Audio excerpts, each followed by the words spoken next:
Good afternoon and welcome. This is a special meeting of the Sunshine Ordinance Task Force called for Tuesday, January 24, 2011 at 5 p.m. and beginning at 5:06 p.m. Roll call, please. Yes, Mr. Chair. Member Snyder excused. Member Nee. Here. Nee present. Member Cawthon excused. Member Present. Manny present. Member Washburn. Present. Washburn present. Member Caneva. Here. Caneva present. Member Wolf. Here. Wolf present. Member Chan. Chan present. Member Johnson. Johnson excused, Mr. Chair. We have a quorum. Thank you. For openers, we do have one request for a continuance. Would the lady please step forward?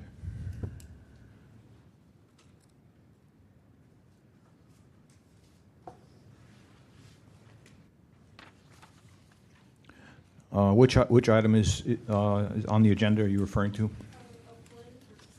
Microphone, please. Oakland versus the Controller's Office. And that is which item? Which Sorry, item number? I didn't pull the agenda. Item number 7, Mr. Chair. Item number 7 and 8. That's correct. Okay. Is there a representative from the Controller's Office here? Okay. Do you have any objection to continuance, ma'am?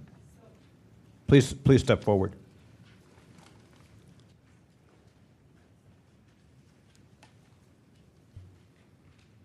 To have the continuance, what does that mean? Means it would be that consideration on this item. The hearing would be postponed until our next. We have another special meeting, or until our next regular meeting. Okay, regular meeting is scheduled 3 weeks from today. That would be on the 25th. Okay, so I have 2 pending actual times that I'm going to be away from the office due to business, and that would be my concern and my need to be here. And can I ask, why are we continuing it? Well, the complainant has requested a continuance. I would prefer not, if possible. Or if we have to continue and I'm not able to come on that particular date, then there would be the consideration that it be moved. Would that be possible? Possible at this point. At this point, I cannot make any guarantees. Mr. Chair. But, Member Wolf. I'm sorry, your name? My name is Tanya Ledescu, and the only reason I'm asking this, I have several items that I can't move. I understand. Is there someone else in your department that's familiar with the information regarding this case that Potentially, but I would prefer to be here to represent the case. Okay, thank you. And that's my preference. And so I'm asking for consideration. If I can't get something moved, would you consider the continuance on my behalf? So continue it today, continue it in the future, it goes on and on. Okay, Ms. O'Flynn, how does that wax with you? I mean, I don't think that's unreasonable at all. okay, so if I don't think the if we have to continue it in the future, you would be amenable to that? I understand scheduling conflicts. Okay, then this matter is continued until our next meeting, whether that's special or regular. Thank you both. This matter is continued. Are there any other requests for continuance? Seeing none.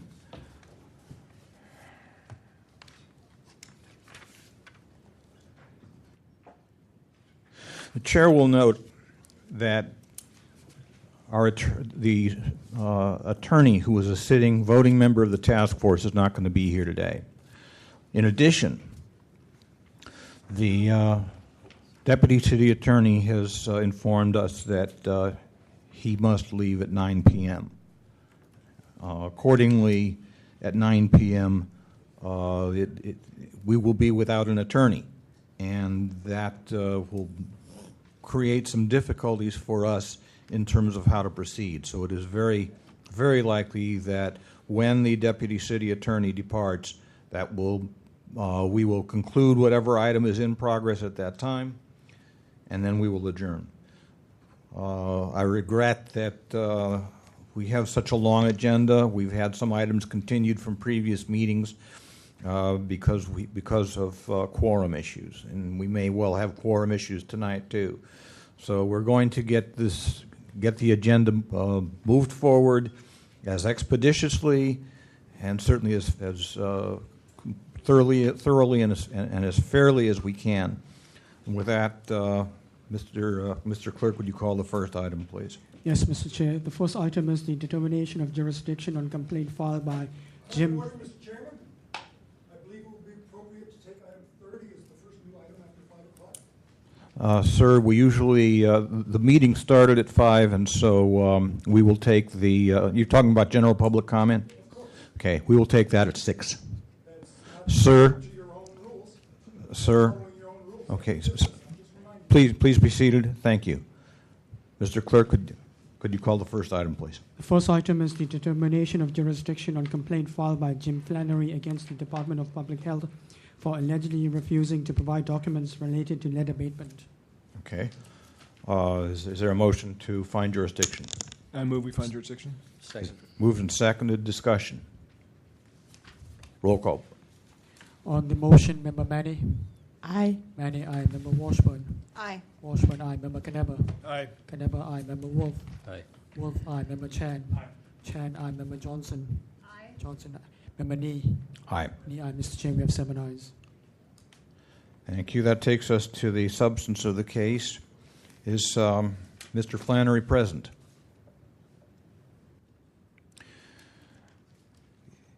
Is the respondent present? Okay. What we will do then is continue this matter until such time as the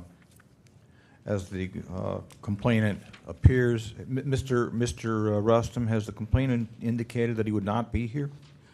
He did not convey any message to me, Mr. Chair. Okay. We will assume that the complainant will appear, and let's continue this until the complainant gets here. That takes us to item number 3. Item number 3 is determination of jurisdiction on complaint filed by Ray Hartz against the Police Commission for allegedly violating sections 67.5. Okay. Is there a motion to accept jurisdiction? So moved. Second. Moved and seconded. Discussion. Member Chan. Actually, I think this case is a specific person, right? Is Thomas Masuko, a certain commissioner, and I had to recuse myself on that. Okay. Is there a motion to accept? Is there a motion to accept a recusal for Member Chan? I just have a question. Do you work in the department that this... No, but I have affiliations with Thomas Masuko. Okay. I move that we recuse Member Chan. Second. Moved and seconded. Discussion. Roll call, please. On motion to recuse, Member Manny. Aye. Manny, aye. Member Washburn. Aye. Washburn, aye. Member Caneba. Aye. Caneba, aye. Member Wolf. Aye. Wolf, aye. Member Chan. Chan, aye. Member Johnson. Aye. Johnson, aye. Member Nee. Aye. Nee, aye. Mr. Chair, we have 7 ayes. Okay. Thank you. On the motion to accept jurisdiction, is there any? I'm sorry. We lose quorum, Mr. Chair. No, we don't. No, we we do have not. I'm We sorry. have 6. On the motion to accept jurisdiction, I'm sorry I neglected to do this on item 1. Is there any public comment on whether to accept jurisdiction of this item? Seeing none, roll call, please. On jurisdiction, Member Manny. Aye. Member Manny, aye. Member Washburn. Aye. Washburn, aye. Member Caneba. Aye. Caneba, aye. Member Wolf. Aye. Wolf, aye. Member Johnson. Johnson, aye. Member Nee. Aye. Nee, aye. Mr. Chair, we have 6 ayes. Thank you. That takes us to the substance of the case. Is the complainant, Mr. Hartz, present? Thank you for coming, sir. You have 5 minutes. Members of the task force, this is an issue relating to a comment that was made by the presiding officer, Thomas Mizuko, at the meeting of, I lost the date, October the 6th, in which immediately after coming out of closed session, having a discussion and vote to not disclose any discussions that were held within the closed session, to made the comment, Commissioners, we have had a discussion about this briefly. Dr. Marshall, President Marshall, is not present this evening. We've agreed to put this matter over for 1 week. So basically, I read that as an admission that at some point they had a discussion about this matter, which was an election of officers, and agreed to to do that. Now, they've come back and said, oh, no, this was just a discussion that was held between the presiding officer, Thomas Mizuko, and the president of the police commission, who is Dr. Marshall. Unfortunately, Dr. Marshall, the reason that they wanted to delay this was Dr. Marshall wasn't there, so how they had the conversation, I don't know.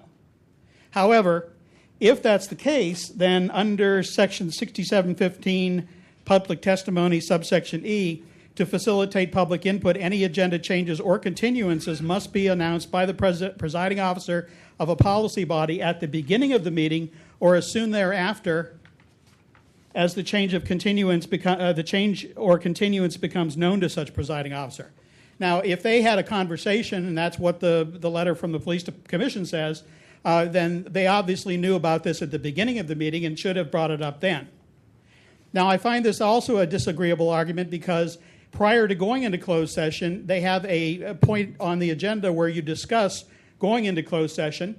I rose during that and I said, I think it is inappropriate to use the closed session and go in there when you know you're going to be there 3 or 4 hours and then come back afterwards and hold elections for officers. I said that is something that should be included. Now, the interesting thing about this is one of the times, the third time in the same evening, that Thomas Mizuko tried to stop me from speaking, saying that I was not entitled to speak about the effects that this item on the agenda would have. I was only entitled to talk about the substance of the closed meeting. We had an argument about that, and finally the deputy city attorney said, I believe Mr. Hartz has the right to speak, and I was allowed to continue. Now, my reasoning there is if he knew that they were already going to adjourn this item or postpone the item, why didn't he just say that instead of trying to stop me from speaking? So their argument doesn't hold up. I think what they did is they went into the closed session. I had raised the issue before the closed session about having a meeting in this way because I felt the public was being excluded from something which is very critical, the election of officers. They tried to stop me from doing that when they could have just said, I've already had a discussion with Dr. Marshall, and we're probably going to continue this. So one case or the other. Either they had this discussion in private, came back, and his statement is verbatim a reflection of what the reality was. We had a discussion, we agreed to do this, and that was out of sight of the public because it was not on in any throughout the entire tape. If not, and the discussion actually was held between Dr. Marshall, who was not present, and the presiding officer, Thomas Mizuko, prior to the meeting, then it should have been brought up under 6715 as soon as they knew about it. So basically, you can't have it both ways. You can't say this was a discussion we had some other time, but we're going to go through the entire agenda and not bring that up, and then come back and say that's the justification for saying we didn't have a private discussion. My case is I think they went into the private session. I had raised the issue before, was allowed to continue by the city attorney. They had a little discussion about it in the session, came back from that closed session, they had a vote and agreed not to release or discuss anything that was discussed in the closed session, and then went ahead immediately and had him made this statement. Now, one of the things I will say is I've been here before regarding the police commission. They like to manipulate their agenda to preclude the public. They put an item like the election of officers after they know they're going to be in a closed session for 3 or 4 hours. They move items on the agenda after the closed session of 3 or 4 hours, and they've done that before, and I had a prior case here about that. They also do things so that the public are discouraged from participating, and it has to be stopped. Thank you. Is there anybody here to present facts and evidence in support of the complainant? Seeing none, the respondent. Thank you for coming, sir. You have 5 minutes. Thank you, sir. My name is Tim Falvey. I'm a lieutenant. I'm the new secretary to the police commission. In regards to Mr. Hart's complaint, I'm just going to read from something the city attorney prepared first, that the quoted statement evidence is merely a discussion between the presiding officers of the commission concerning how to handle agenda item 11 in the absence of the president. Further, the commission alleges that such discussions between the presiding officers are allowed under the Brown Act, and that the quoted statements merely informed other commissioners. I read through Mr. Hartz's complaint. I played the tape back, the video. where he quotes in his paperwork, "Commissioners, we had a discussion about this briefly. Dr. Marshall, President Marshall is not here this evening." There's something said in between there that does not appear in his quote is, "So I was wondering, we've agreed to put this over for a week," and then he asked for consensus. Do I have an agreement from all commissioners present? He asked first, and Mr. Hartz is saying that you can't have your cake and eat it too. You can't say that you had this conversation previously and then not announce at the beginning. Any one of the commissioners could have made a motion to have the election that night, so it was appropriate to wait till the item appeared on the agenda. If two of the members, if the item had been motioned and second to have the elections in the absence of Dr. Marshall, and 4 members present had voted to have the elections, we would have had the elections that night. So I think it's a pretty rational explanation. He brought it up when the item appeared on the agenda and asked, do I have an agreement? And had he not had one, taking it at the beginning would have been inappropriate and moved the items around the agenda unnecessarily. As far as, let's see, what else?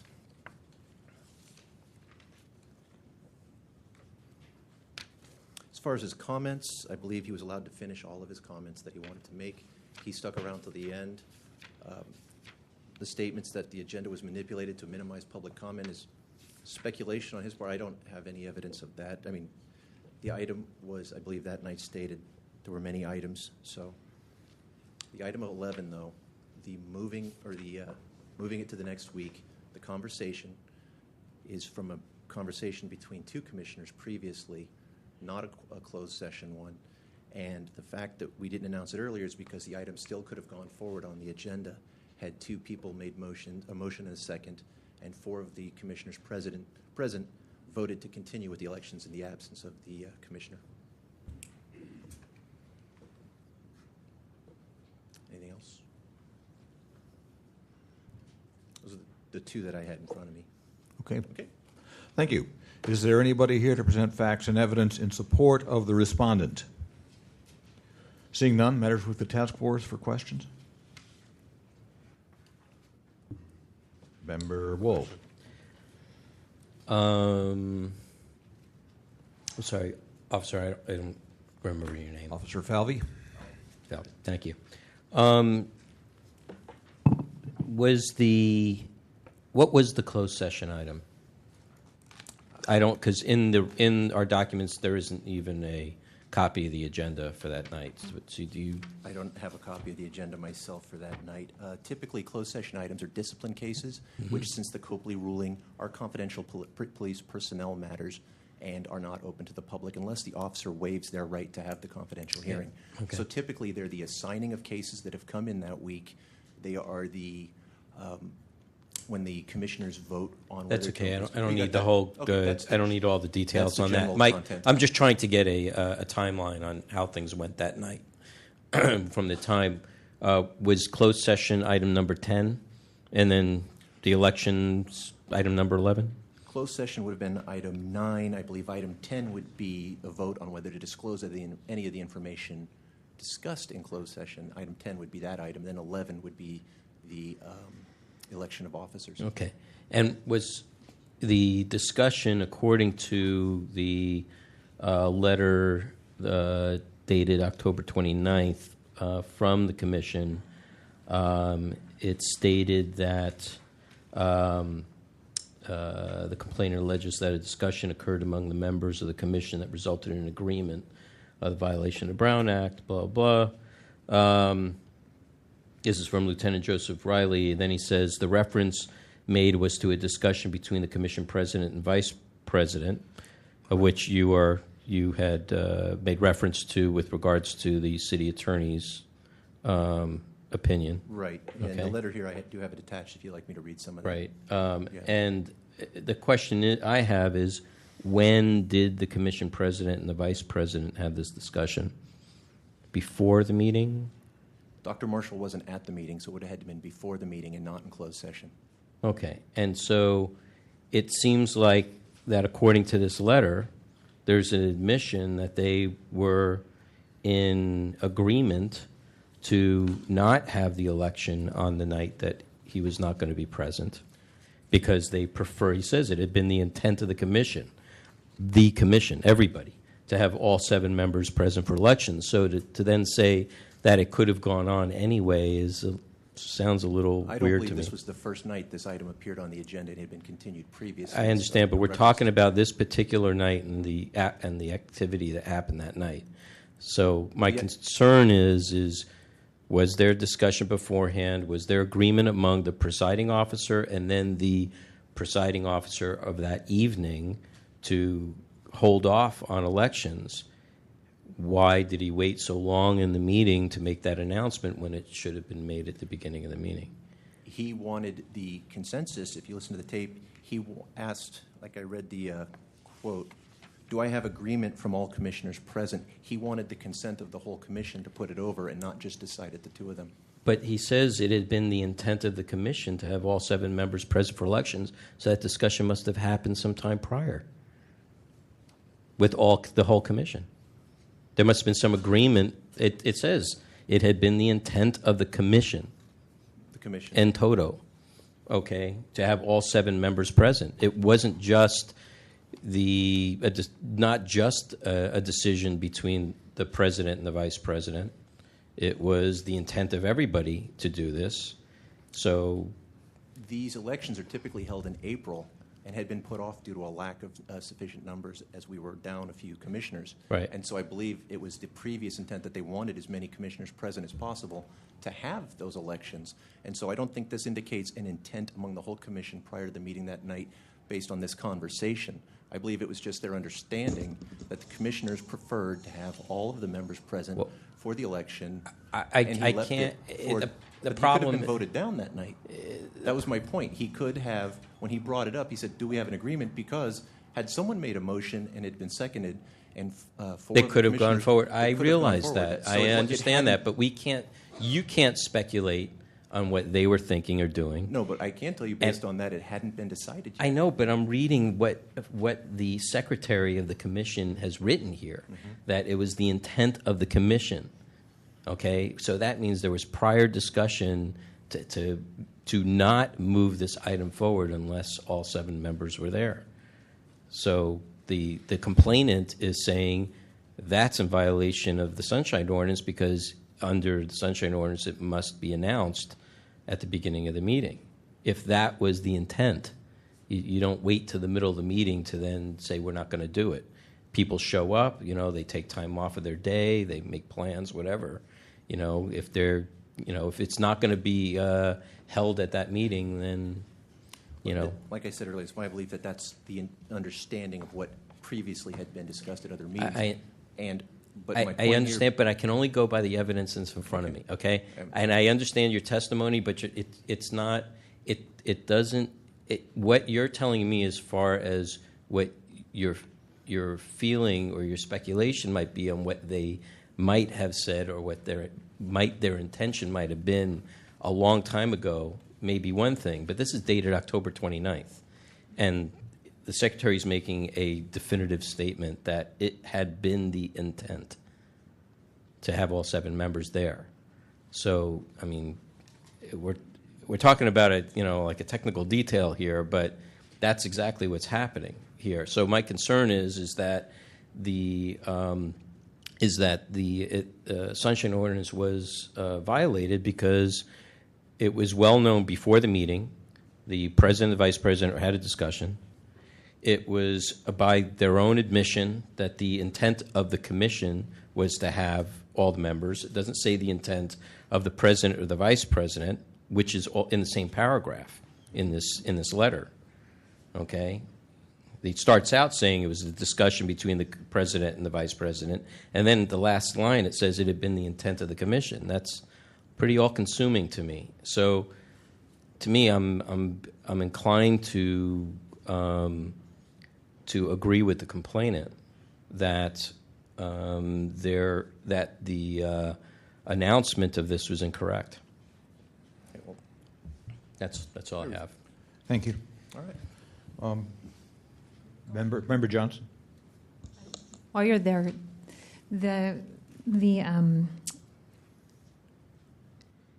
complainant's does not have 67.15 written down on it, but I assume that's what Member Wolf was just discussing, 67.15E about announcing agenda changes at the beginning of the meeting or as soon as it is known. Is that what you were referring to? Mm-hmm. That your or the commission's explanation for that is that the officer who knew before the meeting that this was the case wanted to have the consensus of all 7 members. Is that the consensus of the members that were at the meeting? Was there a quorum at the very beginning of the meeting? There was a quorum at the beginning of the meeting. So it would have been possible for him to bring that up and have that addressed at that time. I believe he would have called the agenda item out of order, and But people that's seeing that the item was at the end of the agenda may have been coming later. The point of 67.15E though is so that people don't have to stay when they know that there's a possibility that it couldn't have gone on, or that you wouldn't, it's to promote the public's participation. So if the quorum was there, he could have, he or she, I'm not sure who that is, could have brought it up at the beginning. So that the idea that it had to be everybody isn't exactly, in fact, we often lose a quorum later on, so it could have come up that, something may have happened and they would not have been able to address it anyway. So I agree with Member Wolf. My response partially would be that it showing on the agenda as item number 11, people may have been expecting it to be after the start of the meeting and later, and if we'd called it right of way, they wouldn't have been there if they came later. But I also think that the fact they had a motion and a second, they didn't have it already predetermined that we weren't going to have the elections. He asked for that, and he got the consent. Otherwise, the item would have gone on It's not, as scheduled. for me, it's not that it's predetermined. I'm not suggesting that they had made a consensus. I'm not sure that there's enough evidence for that. But the reality is they knew there may be a change in the agenda, and the Sunshine Ordinance asks that that be addressed at the beginning of a meeting or as soon as it is known, and since he knew before the meeting. So you don't Is that necessarily... for the whole commission that knows it? Because the other commissioners, when they asked for the consent, The presiding officer. I think he called that agenda 11 because he didn't have the consent and it could have gone forward with a vote, and he brought it up at that point. Right, that is true, Okay. but that was also true at the beginning of the meeting, and the point of the law is that it be addressed as soon as it is known. And frequently, in fact, I believe I was absent, but I believe that we addressed an agenda change here that would have gone on later on. So, for example, they could have addressed agenda 11 and had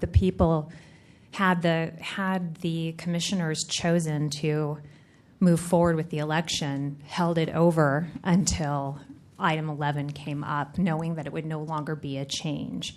So the point is to allow the public some participation and information about it. Thank you. All right. Member Wolf? I have one more question, officer. Did I get your rank correct? Sorry. Lieutenant. Lieutenant. I'm sorry. I want to make sure. Was that your one question? No, Oh. it's not. In the complainant's original complaint, he makes a quote stating that Commission Vice President Tom Mazzucco said, quote, "Commissioners, we've had a discussion about this briefly. Dr. Marshall, President Marshall is not present this evening. We've agreed to put this matter over for 1 week." Was that discussion done in public? This quote that Mr. Hart... Yeah, yes, that was part of the public. No, but when he says, "Commissioners, we've had a discussion about this briefly." When was that discussion? I don't know the date and time of that discussion. That's the one that the department or the commission says is the one between the president and the vice president, not between the whole commission.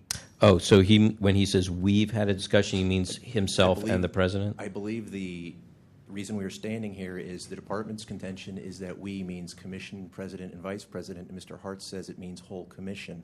Oh, and I see okay. no evidence of that. Okay.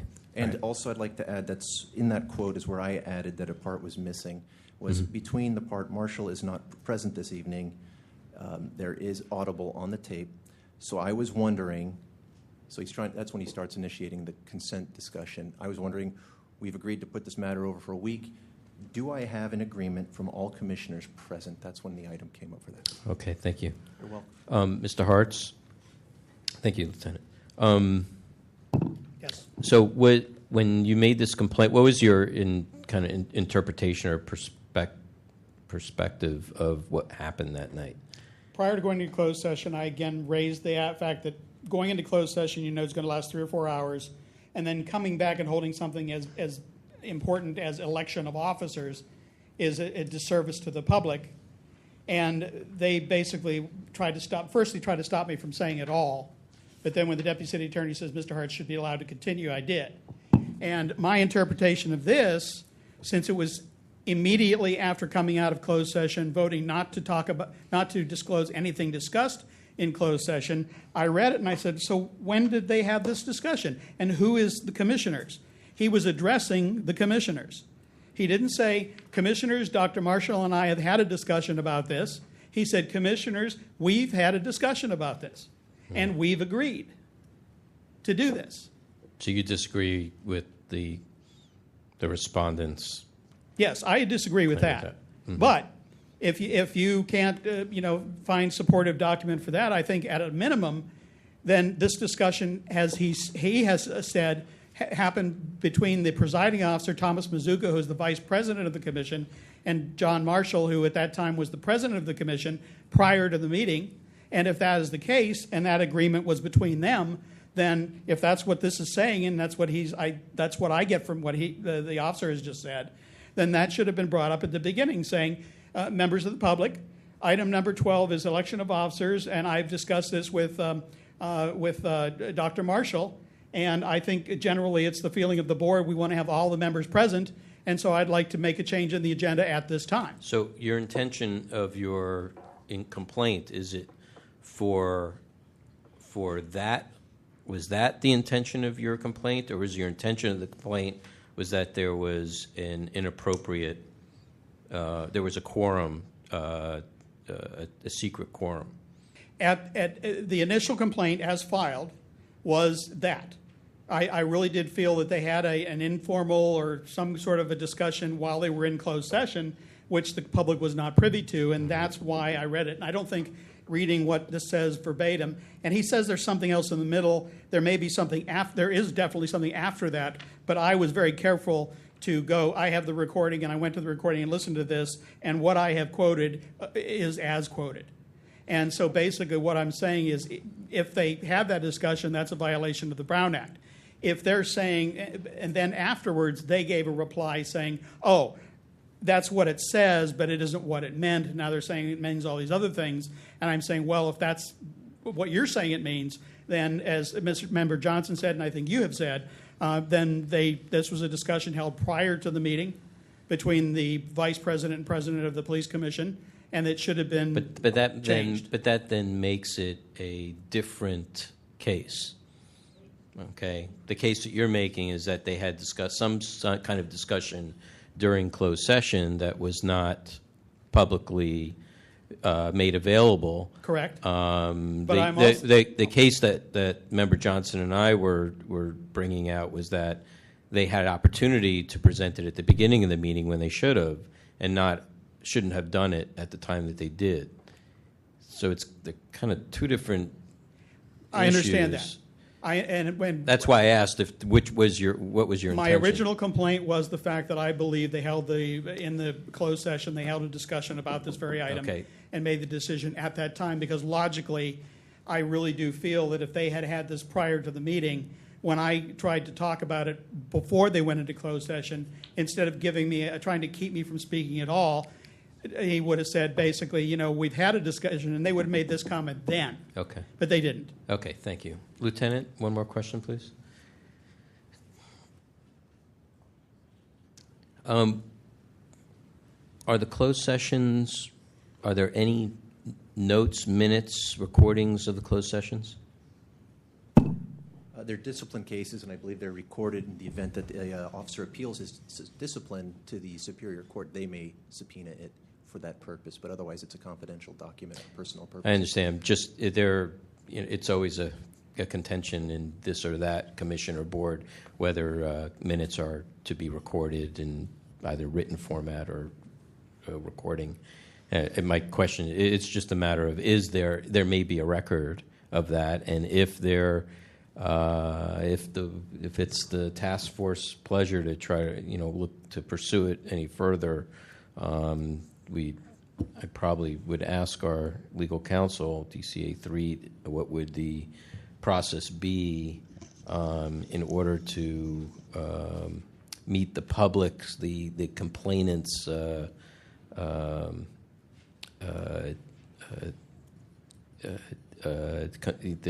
kind of deal with the complaint, whether that could be heard by a party that would be appropriate to determine whether there was actual discussion or not about this item in closed session inappropriately.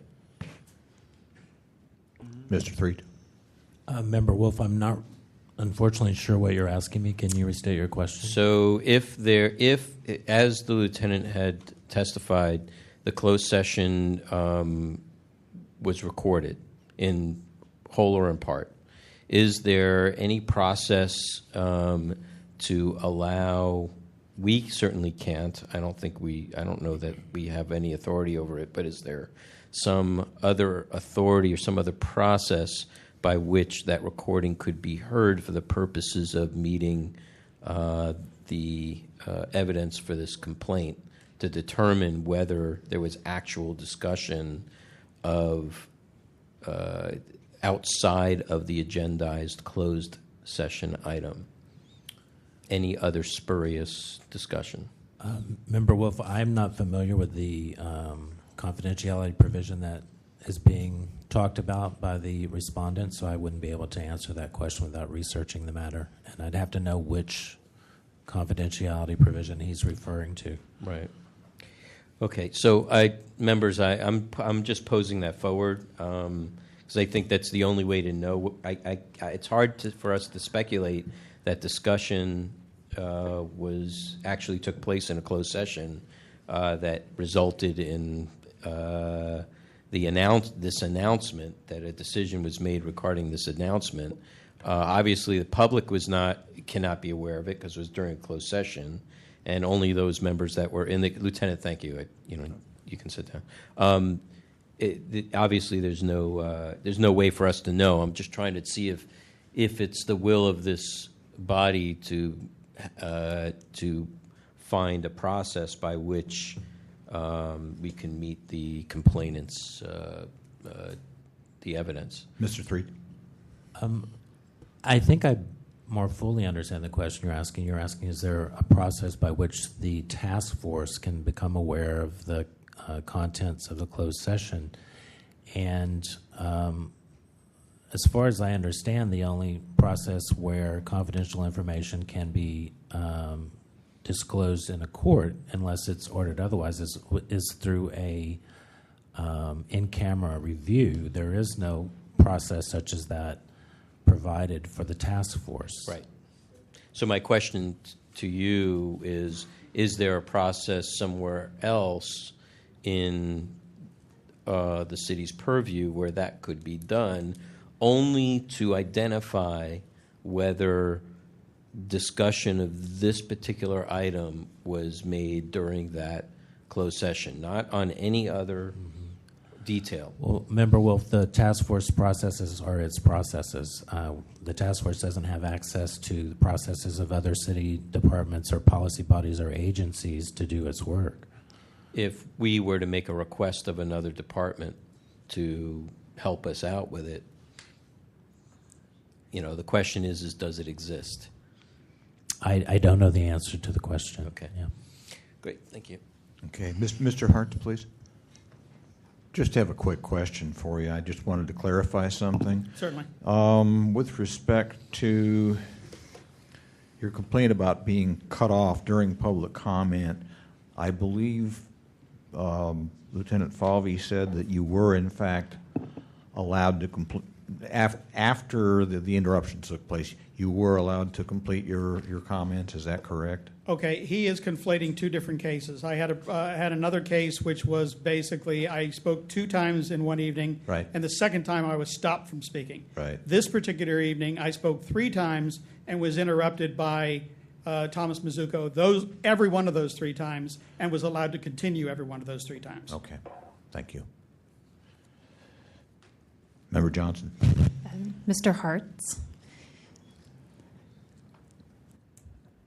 Yes. I can understand where, the words that were chosen by the presiding officer could lend the assumption that, or the idea that they may have had a discussion in closed session.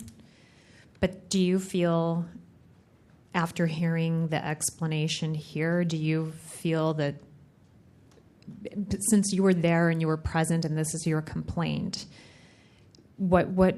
how do you feel about their explanation that the words used were intended to refer to a previous discussion between? I mean, it kind of stands to reason that maybe they would want the president to be there.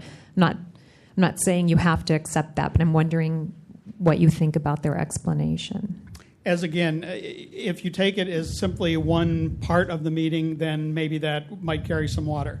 But again, before going into closed session, I raised the issue of having the election after the closed session when most of the members of the public would have left. And that was when the presiding officer, Thomas Mizuko, interrupted me and tried to stop me from speaking.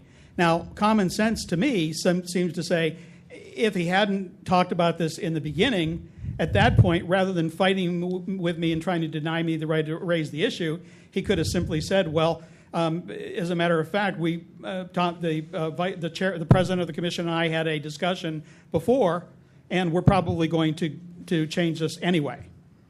And that would have completely answered the question. Instead, he chose to fight me on it. So if you take the meeting in toto, the fact that they made no comment on it at the beginning, if the discussion was held prior to the meeting, then that's when they should have done it. They waited till the item before going into closed session, had me try to stop me from speaking about the item, came back out of closed session, and then immediately after voting not to disclose anything in the closed session, he said this. And I do not think it's unreasonable to make that assumption. Thank you. At this time, the respondent and then the complainant will each have 3 minutes to make any concluding or rebutting remarks. Lieutenant?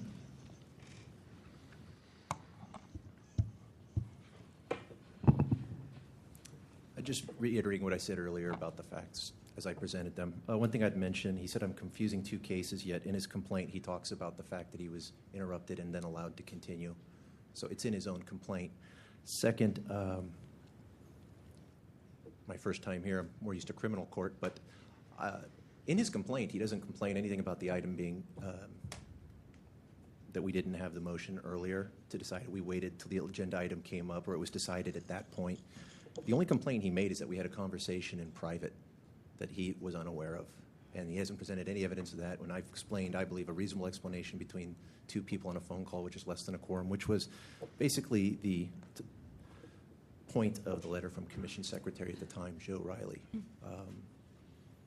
So really, I'd ask that you just rule on the one matter. I don't think he's proven his case that there was some secret meeting behind closed doors. I believe that this, as we presented, he came out at that point, sought consensus, because, like I said, he could have done it at that time. And if he had moved it to the front and they'd voted to have the item and have the elections then, I'd probably be here for having an out of order on something important that people who showed up later didn't get to see. And people do come in at different times of our meeting based on when they anticipate their item being on the agenda. I think that's a really legitimate concern and a good reason why, since we didn't have an agreement in advance, that when the item came up on the agenda as scheduled, the topic was brought up then and a motion was made. And the fact that there was a motion made and it was seeking the consensus of all the members of the commission, I believe is clear evidence that there was no previous decision made on this that would have moved it up forward. There was no prior agreement. I don't believe there was the earlier conversation. I believe it's a misunderstanding of who Mr. Hartz interprets we as and who the commission tells you what we believe we was. And I'll spare you any more use of my time in the 3 minutes. Thank you. Mr. Hartz? I'd like to call your attention to the idea that the lieutenant is basically giving you a bunch of conjecture about it might have been a phone call, might have been between these people, might have been. He doesn't know.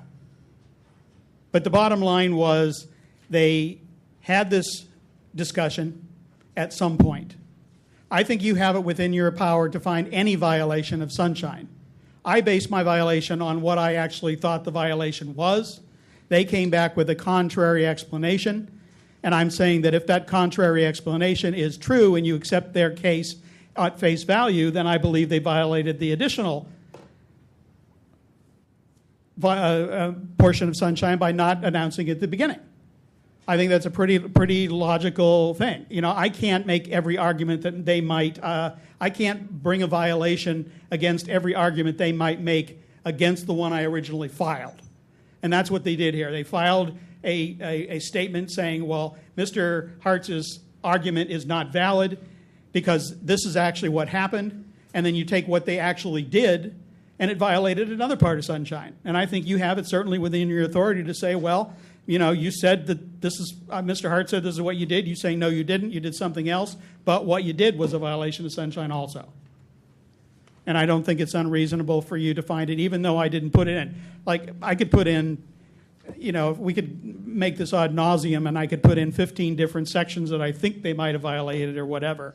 But at some point in the process. Plus, once they file their thing, if I put in a thing saying, well, I want to put in another violation because if I don't win the first one, I want to win the second one, then we get delayed again. And this has already been going on since October. It was on the agenda here, October, November, December, and now here we are, January. So, I mean, yes, they can make the argument that I should have done this or should have done that, but bottom line is either they have the discussion in violation of the Brown Act outside, and if we can't determine that, then basically they're saying they had a discussion between two members of the board prior to the meeting, and that should have been announced at the beginning of the meeting in accordance with the section having to do with public participation in the process. And I don't think that that's a thing that you have no authority to simply go and say, well, we can't find enough evidence to support your initial one, but resulting in the other evidence present, we do see a violation of another part of sunshine. Matter is back with the task force. Is there a motion? Member Wolf? Well, there's not enough evidence for me to find in support of a violation of 67.5 that there was a discussion among quorum members outside of public view. One thing that I would like to present is a violation of 67.15E and have it referred to the Education and Outreach Committee. It's regular practice that when knowledge of an action item is to be altered, that it's brought up at the beginning of a meeting, at the time that the agenda is being reviewed, as we do here. Is there a second to the motion? I second. Okay, moved and seconded. Continue. Okay, please. thank you. I'm sorry. And in most other meetings that I either watch or attend in city government, and then there's an opportunity for members, the policy members, or those members of the board of those boards to make those adjustments. It seems odd to me that the acting chair at the time would wait all the way to the item when the item comes up. Had the secretary's letter that was sent, it's part of the record here, said that maybe the vice president had forgotten to bring it up at the beginning of the meeting, then I might consider otherwise. But by their own admission, it says that the president and the vice president had a previous discussion about it. So he already had knowledge, and he could have asked at the very beginning of the meeting and then saved everybody the time of having to even consider it down the line. They could have considered it at the beginning, and members of the commission could have said, no, we'll leave it on there. I want to consider it. Otherwise, they could have agreed at that time and then had a shorter agenda. So that is that's the reason why I made this motion and urge you to support it. Further discussion? Member Johnson? For the record, whoever would be telling this to the police commission, I would just like to say that part of the reason why there is no violation for someone coming in late and having something already been moved from the agenda. But part of the reason why you do it at the beginning is to avoid this kind of confusion, because I agree with Member Wolf that it is a little suspicious that the presiding officer would know and then come back and use this particular language after a lengthy closed session, though we don't have enough here. And any time that somebody brings a complaint here, if the task force finds a violation, it's not the same as a court of law where it has to be in your complaint. We can find violations. In fact, we can recommend violations to the Board of Supervisors or things that we think are not being done properly just as a recommendation. So it isn't the same as a court. But to avoid this kind of, whether it was intentional or unintentional, it's difficult to say without more evidence. But to avoid that, it should be done at the beginning. Mr. Hartz is an advocate, a government advocate, and he's used to the normal session, which is having something at the beginning of an agenda, and most people would have the same thought. Is there any public comment on this motion? Thank you for coming, sir. You have 3 minutes. Yeah, I think not only do we have that violation that you spoke of, I think we also have a violation of 67-15. A policy body shall not abridge or prohibit public criticism of the policy, procedures, programs, and services of the city and any other aspects of its proposal or actions. So it's very clear that not only, his rights to like public speaking were abridged by this lawyer guy or whoever the acting chair was. So we need to note that as well. Thank you. Is there further public comment? Seeing none, public comment is closed. Further discussion. Member Wolf? Mr. Chair, I just wanted to notate for the record that the motion was to be focused on the Commission Vice President Thomas Mizuko, who is the named in the complaint. Okay. Further discussion. Roll call, please. On the motion, Member Manny? Aye. Manny, aye. Member Washburn? Aye. Washburn, aye. Member Knebber? Knebber, aye. Member Wolf? Aye. Wolf, aye. Member Johnson? Aye. Johnson, aye. Member Nee? Aye. Nee, aye. Mr. Chair, we have 6 ayes. Thank you. This matter is referred to the Education Outreach and Training Committee.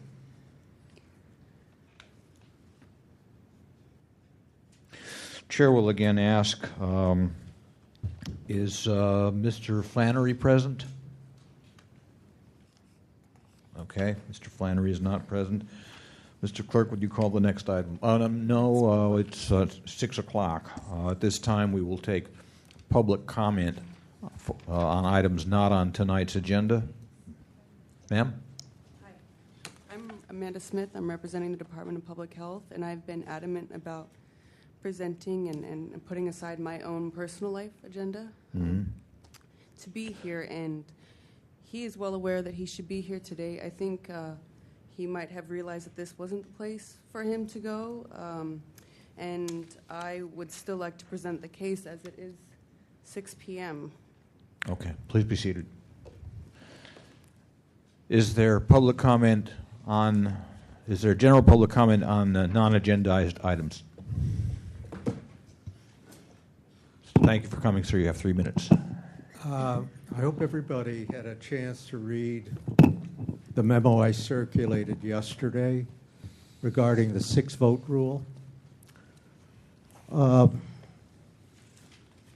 memo itself pretty well sets out what I think is the correct way to deal with these cases of records where there's a claim by the respondent of an exemption. I don't think there's any question now, after I've done a little more reading, that the obligation to establish that the record is not disclosable rests with the respondent, not with the petitioner who comes before you, because the record is presumptively fully disclosable. Now, that is actually, I noted also in the CPRA, it says, 6555A says, the agency shall justify withholding any record by demonstrating that the record in question is exempt under express provisions of this chapter. And by definition, all records are public unless an exemption applies. That's also reinforced by Section 6726, which discusses withholding being kept to a minimum. I'll just read it, part of it, if I can find it. No record shall be withheld from disclosure in its entirety unless all information contained in it is exempt from disclosure under express provisions of the CPRA or some other statute, of course, including the Sunshine Ordinance. There's 7 of you here now. Mr. Tilden is going to have a case against the Recreation and Parks Department. Under your regular set of rules, he can get 72% of the vote and lose. Think about it. With only 6 of you here,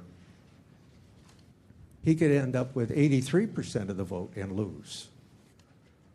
Now, there's something basically wrong with that because the Constitution of this state guarantees access to public records.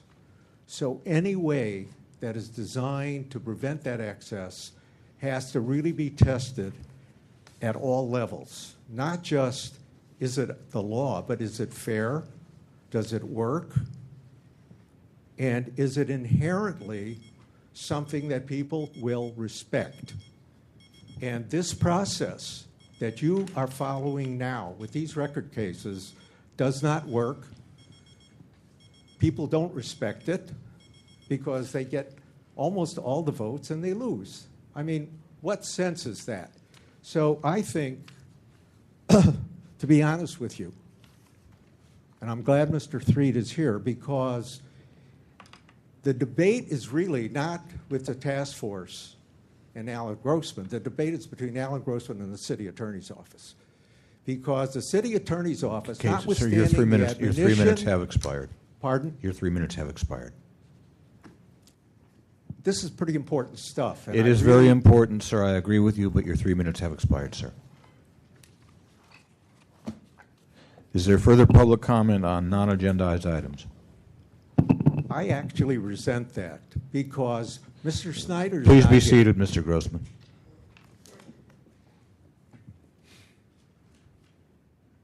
Further public comment, general public comment. Good evening, task force members. Thomas Piccirillo. First, I want to thank the 7 of you for showing up tonight. But there is a problem when you have absent members regarding complaints, either upholding them or denying them. Perhaps you could amend your bylaws in that when once you have a quorum, then perhaps the majority of the members can either uphold or deny a complaint. I'm not sure that, I think you can do that, but perhaps I'm wrong. And one other thing, you know, there's a lot of good stuff on this agenda tonight, but, you know, unfortunately there's 24 items. So either the discussions on each item on the agenda has to be shortened, or you need to shorten your agenda. Because I don't believe there's any way that you're going to address all these issues tonight unless you're going to stay to 1 or 2 o'clock tomorrow morning. So I urge you that it's good to thoroughly vet all the issues and all the items on the agenda, but perhaps you can shorten some of the discussion so that people who are waiting can have their complaints heard. Thank you. Thank you. Is there further general public comment? Mr. Austin?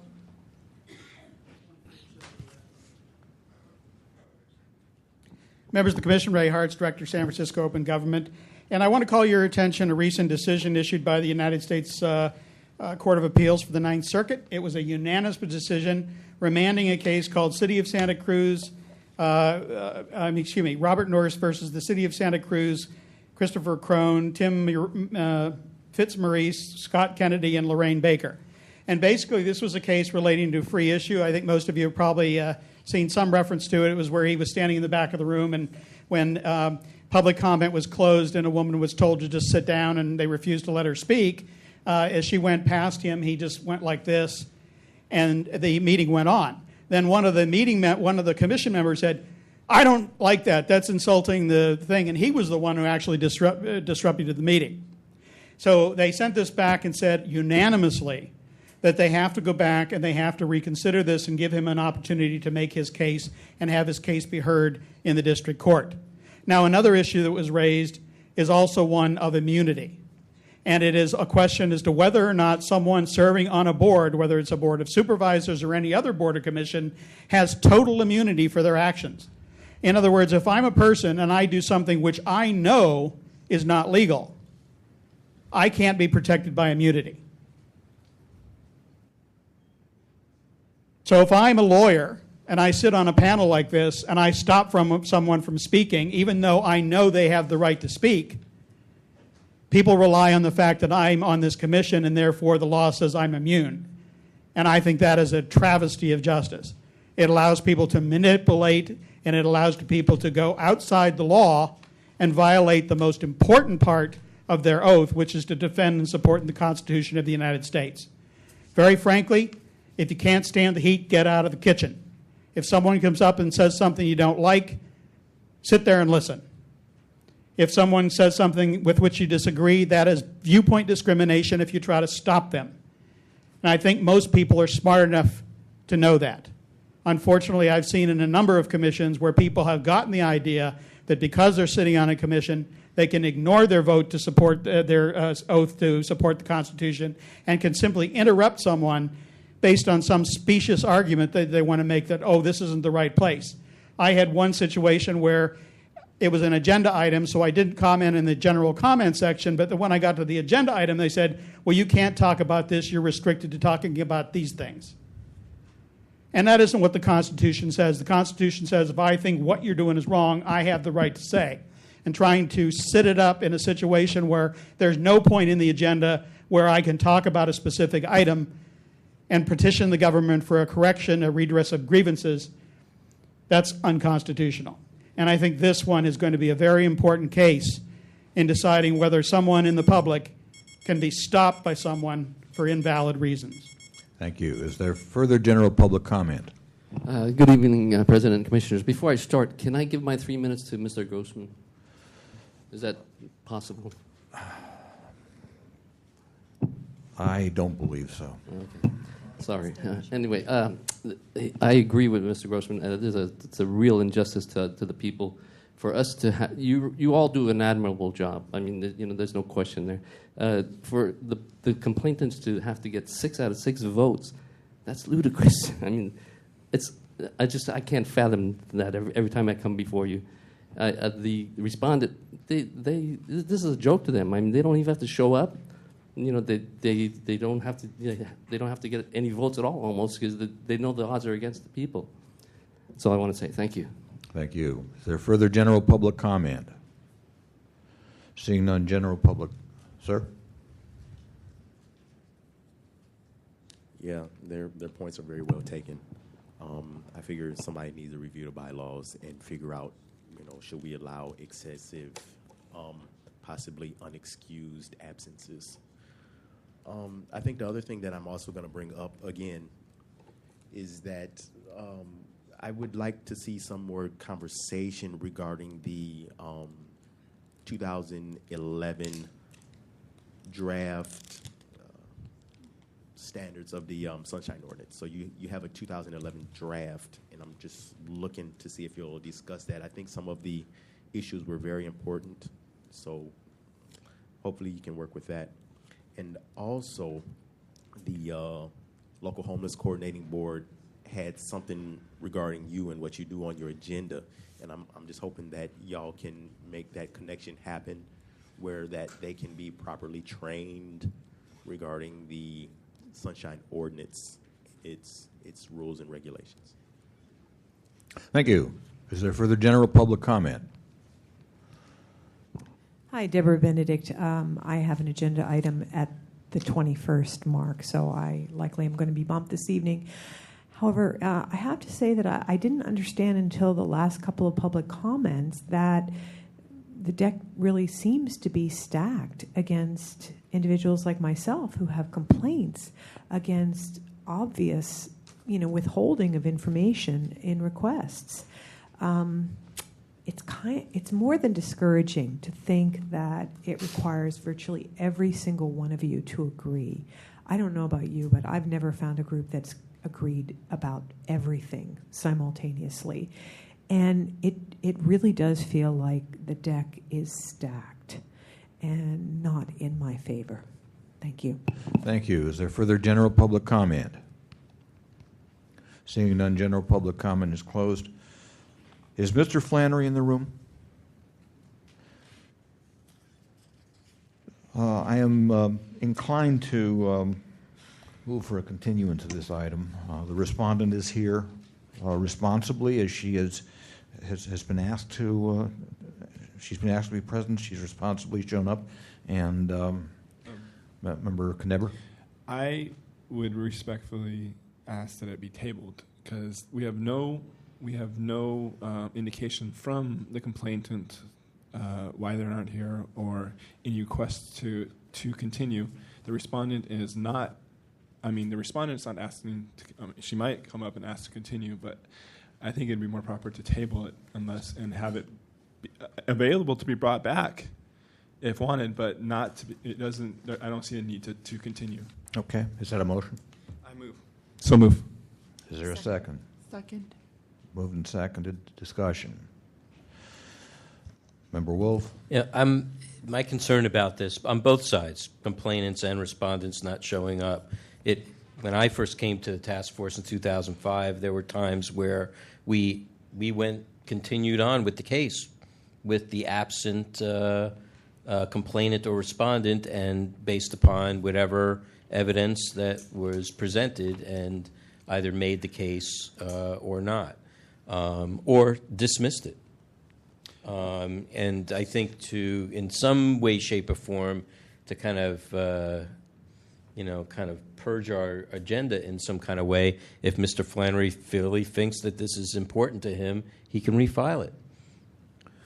Member Kneber, Member Washburn? I agree with the sentiment, and I would say if the respondent doesn't show up, I'm wholeheartedly in agreement that we continue on. But when it's a complainant and we don't have the facts or what their complaint is, I just kind of the sentiment that we can table it. It is there. It can be brought back without having to be refiled, but it is basically on the table and is often and it's not the whole process for refiling. If there's a mistake or there's a problem because the complainant couldn't be here for a reason that they can't control, it can easily be brought back, but it's off the agenda.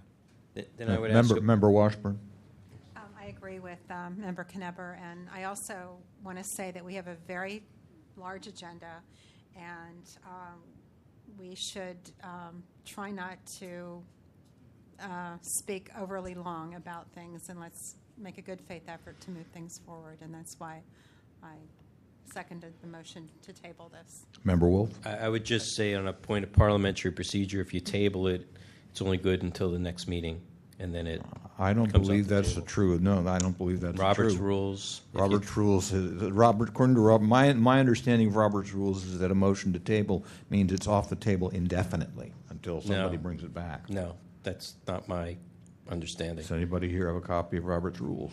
I didn't bring it with me, but my understanding of Robert's Rules is if you table something, it's there for the rest of the meeting, and it's good for one additional meeting, and after that, then it's off the agenda. You can postpone something to a future time, like you can postpone this item to the next meeting, and then you can continue to postpone it, like we do continuances.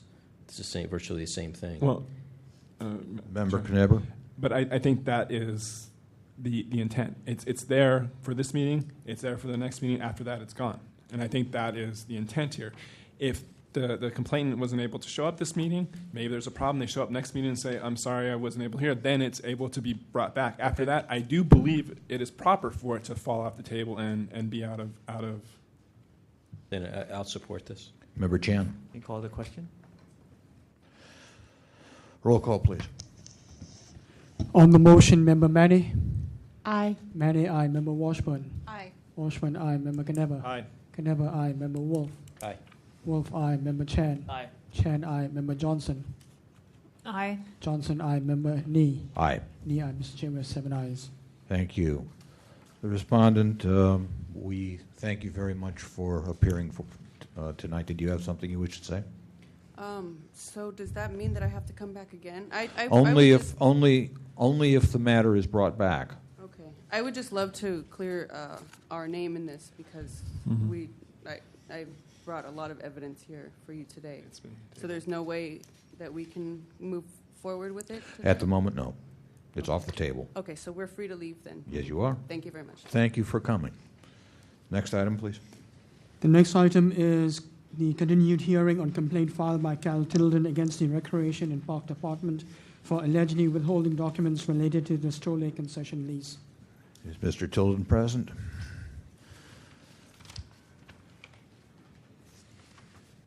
Mr. Tilden, thank you very much for coming.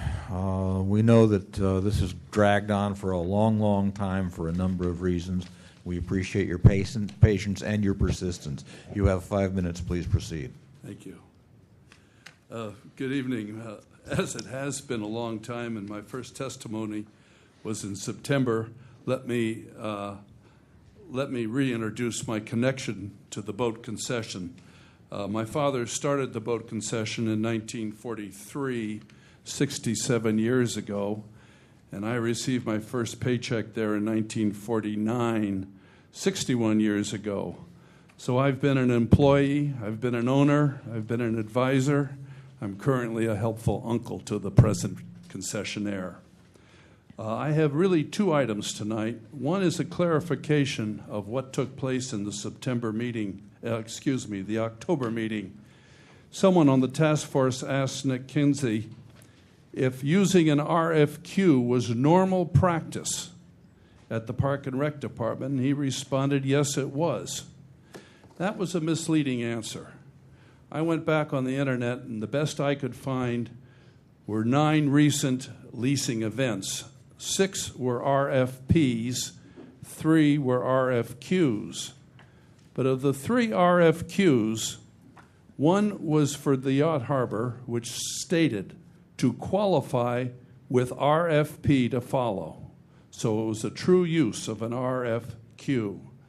The second one was for food carts and trucks. And the park department was looking for multiple vendors for multiple locations, sometimes 3 vendors in one location. An appropriate use of an RFQ where they developed a pool of vendors rather than one vendor. And the third one over the 9 was the Stowe Lake that we're here to talk about today. Since I was here last in October, a significant event has taken place. The Recreation and Park Department approved a lease at their December 2nd meeting. The lease is so bad, it is under protest right now. But our protest is hampered, seriously hampered, by the lack of access to the response to the RFQ. Let me give you a couple of examples of what's in that lease that we're protesting.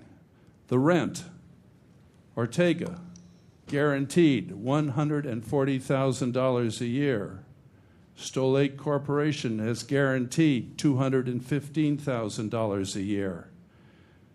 When you look at indexing, which is in the lease, and if you use a simple 3% index, that's leaving $2 million on the table over the term of the lease. The department will say that their projections close that gap. And my response was, if the projections are at all accurate, then why not just increase the guaranteed rent up to meet the projection? Otherwise, projections are meaningless. Another item, Ortega received tremendous support from the Park Commission. He was going to build an ADA bathroom in the boathouse. You read the lease, the Park Department and the city has to pay for that bathroom based on the lease. Ortega was going to put in 50 new boats. You read the lease, they can be used boats. These are just, it goes for pages of the reason we have to appeal this lease, and our hands are tied without access to the RFQ response. Another, just one last item. When the bids were presented last April and then evaluated, the bidder was Cloudless Skies Park Company. All of a sudden, the lease comes out, and its lease is to the Stoll Lake Boathouse, LLC. Cloudless Skies, which was the evaluated company, has disappeared. It's gone. It's not even the lessee. So there are just a whole host. I know you're not involved in lease terms, but there's an entire host of problems with this lease, and our objective is to get it tossed out. Now, over the last month or so, some more little pieces have come out from the Ortega. It's Chinese water torture. It's piece after piece comes out. Ortega presented a letter to the Historic Preservation Commission, and included in that letter was an exhibit that was out of his response to the RFQ. There were absolute falsehoods in that, which had been in the RFQ. He had an exhibit of part of the boathouse showing neglect.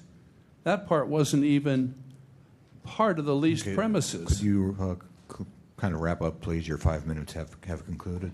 Okay, I will wrap up and say that we're not looking for any favors. We just want a level playing field. Thank you. Is there anybody here to present facts and evidence in support of the complainant?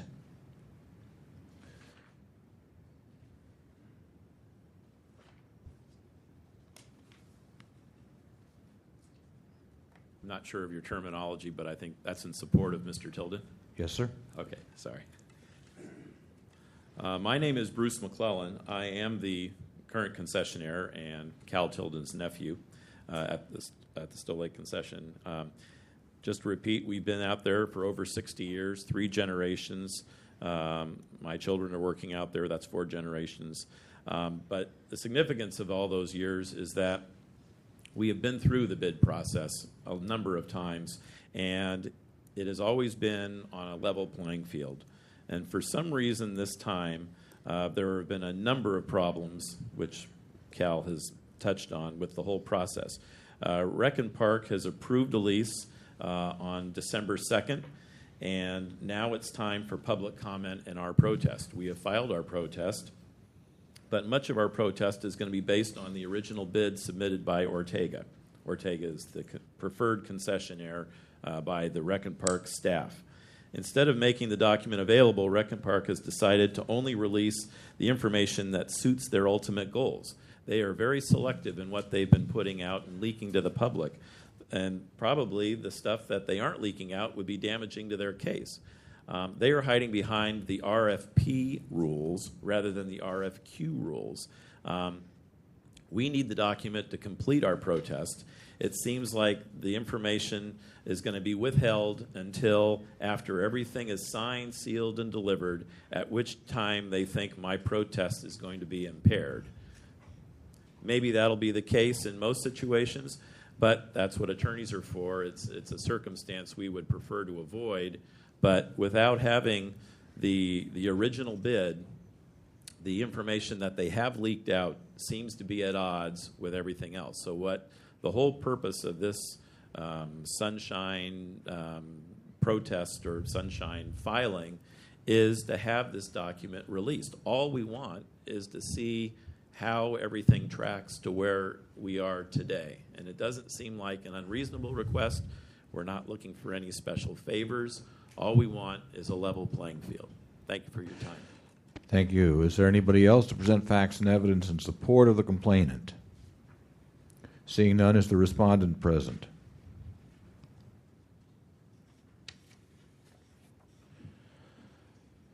Thank you for coming, sir. You have 5 minutes.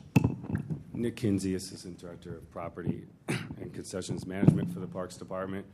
Thank you for the opportunity to come before the task force again. I think this is a relatively simple matter. I know it's been continued for a couple of occasions. The complainant and his nephew spoke at length about the problems they see with the perceived problems that they see with the lease. But the question really is, was the department allowed to withhold this information pursuant to the Sunshine Ordinance? And the department, our city attorneys, firmly believe that Section 67.24E1 prohibit or allow the department to withhold such information until the completion of the selection process, which in this case is final approval by the Board of Supervisors, an event that we expect will happen in the next 30 to 60 days. The complainant and his uncle speak of secretive moves by the department. The reality is this has all been carried out in open forums, a number of community meetings, a number of commission meetings, actually no less than 4 Rec Park Commission meetings. There'll be no less than 2 Board of Supervisor meetings. The complainant speaks of limiting his opportunity to protest this lease award, and that actually is not true. The complainant was availed he has 2 specific protest opportunities during the RFQ process, of which he chose to exercise neither one of those opportunities. The first one is upon publication of an RFQ, RFP, or RFI. Any interested party they have, I believe, 2 weeks from the publication of such document to protest the terms of the document. The respondent did not do so at that point. And then secondly, upon selection or upon notification of the intent to award the contract to a party, any respondent to the RFP, RFQ, RFI has 5 days to file a protest with the city. Again, the respondent did not take advantage of that opportunity. We think the case is very clear. The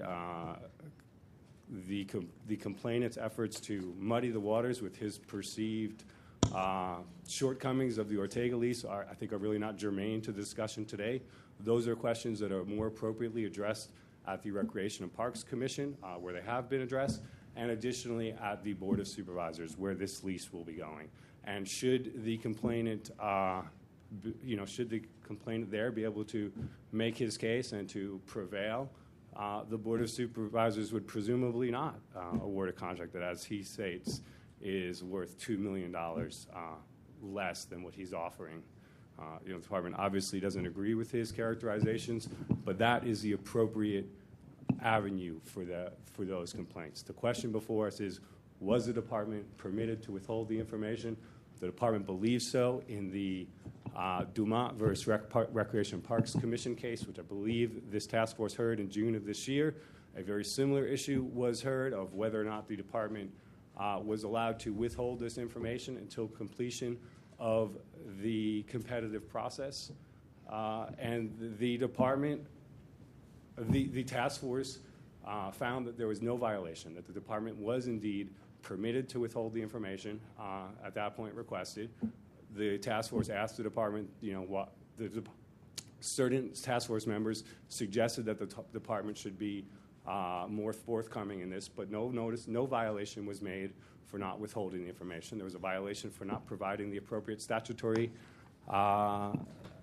statutory notification, which the department in this instance has provided the appropriate statutory notification for the reason to withhold.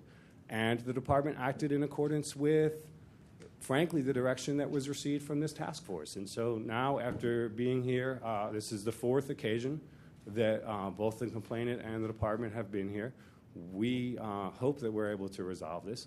We think that it's a relatively simple case, that there have been efforts by the complainant to make this, to address issues that are not germane to this discussion, issues about how leasing should be handled by the city, how the department should lease out its properties, and those the department feels firmly are not germane to the proceedings here. The question is the department permitted to withhold this information?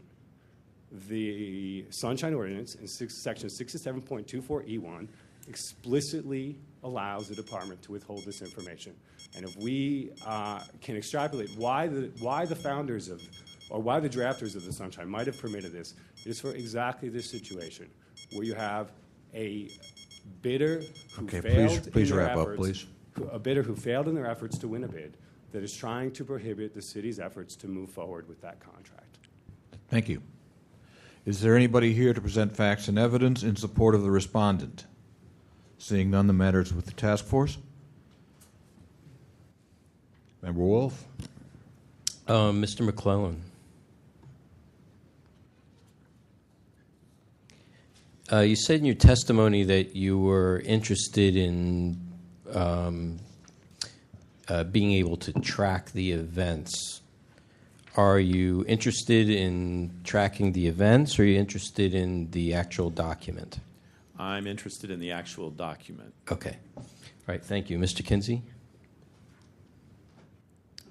I was trying to go back to to find the Dumont case, and I don't have enough time, but I'm not clear whether the Dumont case was in reference to the same process as this, whether it was an RFQ or whether it was an RFP.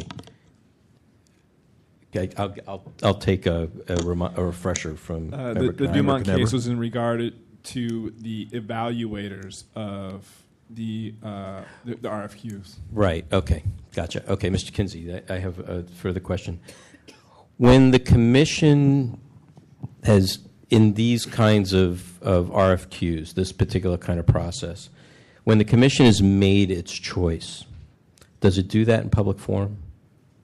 So there is a selection panel that makes a recommendation to the commission. But the results of the selection panel are forwarded to the commission, and they make that decision in a public forum. In a public forum. And at that time, is discussion of the details of the response to the RF, whatever the RF is, the request for, is that discussed openly and publicly? Yes, the proposals or the responses to the RFP, RFQ, RFI are discussed, but the responses themselves are not public documents, and in each instance there is information which the department is permitted to not make public until the completion of the selection process. You know my next question. I wouldn't. Next question is, if they are discussing the response in detail, do they have the response in front of them at the meeting?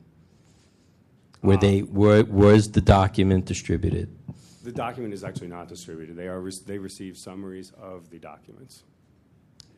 Do the public get a purview of the summaries? Absolutely. But none of the commissioners at that time see the responses? No, it is not. Not even the president of the commission? Nope. Unless the commissioner served on the selection panel, which in this instance, one of our commissioners did serve on the selection panel. So how are they? So they don't make the decision? The Board of Supervisors make the decision? No, the selection panel makes the decision, and then that decision is forwarded to them for their approval. Forward to who? To the Recreation and Parks Commission. And they don't get to see the response? No. Okay. The response is not in front of them. Response is not in front of them. Okay. Thank you. Member Knebber, then Member Johnson. I felt the same way about this case all the way through. Although I don't like how it goes. I do think that the city was justified in withholding. I mean, we can argue ad nauseum about RFP, RFQs, and what those mean, but by my reading of the Sunshine Ordinance, I do think that they were justified. I don't like it, but I do think that they were justified in this withholding. And at the appropriate time, I'm going to move for finding no violation. Member Johnson, Member Chan. Mr. Kinsey, do you know, you're not exactly the right person to ask this, but do you happen to know if the city and county of San Francisco has a policy to help the commissions and the departments decide when to use an RFQ, when to use an RFP, or when to use both? There are controller guidelines that are used for competitive selection processes. Do you know which department is in possession of those? The controller's office. I'm sorry, the Office of the Controller has drafted guidelines for the issuance of competitive selection processes for the undertaking from beginning to finish. It's actually important to note, though, that the lease that we're talking about, the city is acting in a landlord capacity, and the city's administrative code actually does not require the city to undertake a competitive selection for leased concessions. Obviously, the department feels that undertaking a competitive selection is in our best interest. The administrative code actually only requires that the department be able to prove that they received that the deal presented to the commission is the city is receiving a fair market value, and competitive selection processes are one way that we establish that. Thank you.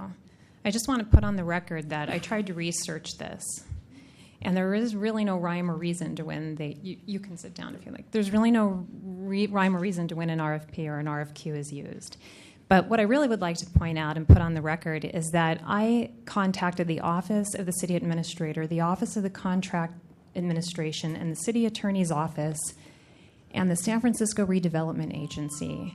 And the only people who contacted me back were the San Francisco Redevelopment Agency. And the reason why I point this out, I'm sorry, could someone turn that off? The reason why I want to point this out is because the Redevelopment Agency, it turns out, is not a city and county of San Francisco agency. It's a state-authorized agency. So in point of fact, the city won't respond to me about how to get the RFQ or the RFP, and I think that speaks pretty poorly of the way you guys are handling this, especially since I went to New Mexico when we need jobs in California, which, again, I agree with you and with Mr. Kneber that is not under the purview of the Sunshine. But it is very difficult to get that. So I will ask the Controller's Office. I will do it not nicely, but under the law, which seems kind of silly because there are documents anyway. I live here. But it was no response from the city at all on where to find a policy like that. Nothing. Silence. Only the state. Member Chan. I'm sorry. I just wanted to say that, unfortunately, I have to agree with Member Kneber that there are other avenues that you may have to pursue because, in addition, there is on these RFPs and RFQs, the city does indicate that they're going to follow the Sunshine Ordinance, and they point to the RFP. So that makes it really difficult the way that it's written and the way that the city uses these. You may have to pursue it in some other avenue, which I agree with Member Kneber we don't like. But Member Chan, then Member Wolf. I'm in agreement with Member Johnson and Member Kneber. And I remember this something similar case with Liang versus I think it's the assessor's office, where I think either is an RFP or RFQ, but it's happened when they awarded, and then they didn't give them what they want, and we ruled in favor of Ms. Liang. So it's ditto the same thing what Member Knibber and Member Johnson say don't like it, but that's how it is. Member Wolf? I have to apologize to everybody in advance here because I did several hours of work on this prior to the holiday season and after this was brought up at the previous meeting. I did actually get to speak to somebody about this. So I wanted to give Member Johnson a little hope that there is somebody to talk to here. And unfortunately, I brought the wrong computer, so I don't have all those notes with me, and that's why I feel I've done a disservice to this particular case right this moment. But upon my discussion with a person I believe it was in the Controller's Office, in the Contracts and Acquisitions Department, they cited 3 sections of administrative code, and I gave them the hypothetical of this particular case. And they said they have to deal with this kind of thing all the time, especially with enterprise agencies and other departments that must follow the city administrative code with regards to competitive types of contracts like this. Now, whether the caveat to this is whether the Rec and Park Department, as the landlord, has the ability to do as Mr. Kinsey has noted, that would take this into a completely different direction.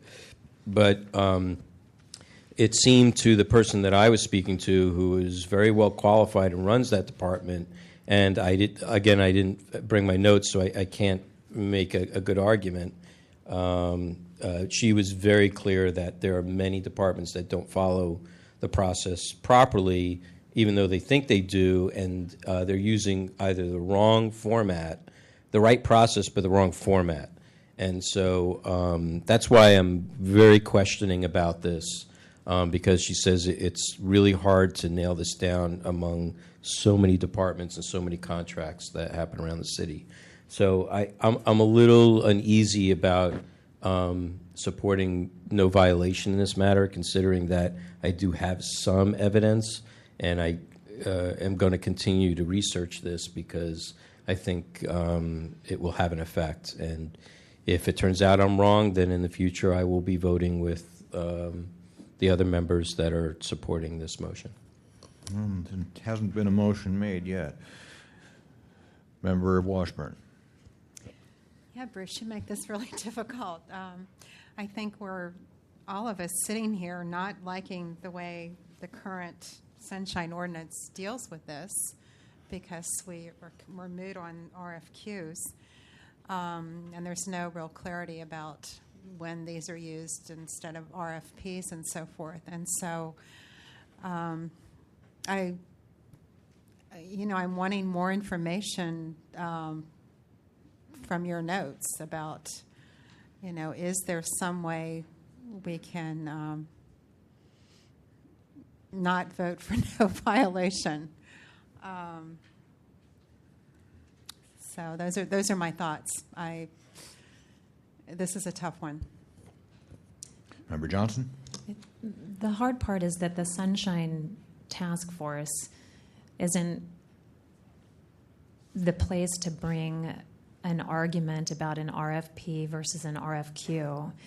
And the city has a practice of using this RFQ. They have one now that could become an issue. It's Pier 70, which is contaminated out in Hunters Point. They're using an RFQ, and they will be no RFP. So there is the 10-day window that they can use, but this is kind of a lawsuit. This is a civil lawsuit against the city, much more than a sunshine claim, unfortunately, the way that it's written. Even if you could come up with that evidence, there's standard practice that they even have it in the language that the RFQ will follow the Sunshine Ordinance. So it makes it very difficult. Member Wolf? The one thing that the person at the department did say and made it very clear is that if there is an RFP process, the RFQ comes before the RFQ comes before the RFP. That's before the process even begins. That is available. So But the question they don't always do that. I know that. That was her contention, was that people don't follow certain processes that they have put forward. Now, whether they're guidelines, I asked her if there were guidelines. She says there are guidelines, but what you really got to go by is the administrative code. Guidelines isn't the law. So that was her contention. Member Johnson. I have the general counsel for the redevelopment agency sent me their written policy.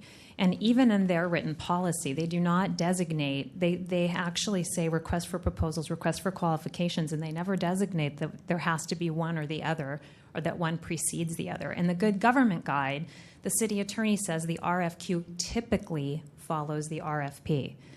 So it's very difficult. It's a question that I really suggest has to go to like some real authority of a judge, because it does seem like there was maybe something going on because Stowe Lake is contentious. Mr. Tilden is not the only, the Bay Guardian, SF Bay Guardian has addressed it as well. Unfortunately, they don't come here, so they don't hear some of these things that are going on. But I'm just saying that as a Sunshine Task Force, there is a real woven between them, the RFQ and the RFP, that has to be addressed from two different angles. At this time, the respondent and then the complainant will each have 3 minutes to make any concluding or rebutting remarks. Thank you, task force members. Again, I think the question before you, as some of the task force members have iterated, is very limited. It's whether the department was allowed to withhold this information. We've been positing for the last 4 months that Section 67.24 E1 clearly allows the department to withhold this information until after the completion of the contracting process. The department has every intention to release this information upon the completion of that process. To speak, even though it might not be germane to these proceedings, to speak to Task Force Member Wolf's questions about RFP versus RFQ and our ability to do so, the admin code clearly states it differentiates between contracts for the procurement of services and contracts or leases where you're leasing a concession or city property. And our obligations under the administrative code are solely to ensure that the city is receiving fair market value for the lease. We could establish fair market value in a number of ways. We could just go ahead and sign or go ahead to a party and negotiate a contract without any bidding, and then go ahead and do a fair market comparison and establish that the contract that we've negotiated via a sole source negotiation process were indeed a fair market comparison, a fair market rent, and that would be permissible under the administrative code. And that is advice that we have consistently received from our city attorney, that our only obligation in terms of meeting the admin code for procuring vendors is to ensure that we receive fair market value.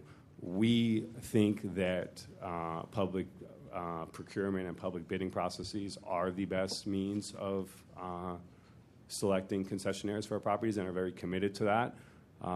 In this instance, we chose an RFQ. In other instances, we've chosen RFPs. In other instances, we started the process with RFIs to see if anyone was even interested in our properties.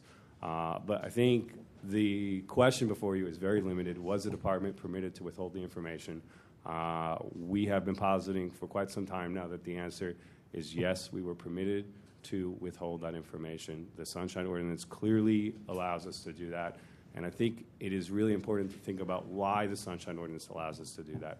That the drafters of the ordinance saw the difficulty the city has, saw the number of lawsuits that do occur out of these contracting procedures, and wanted to give the city all flexibility to navigate the complex contracting process without finding themselves involved in an unnecessary lawsuit. Thank you. Mr. Tilden.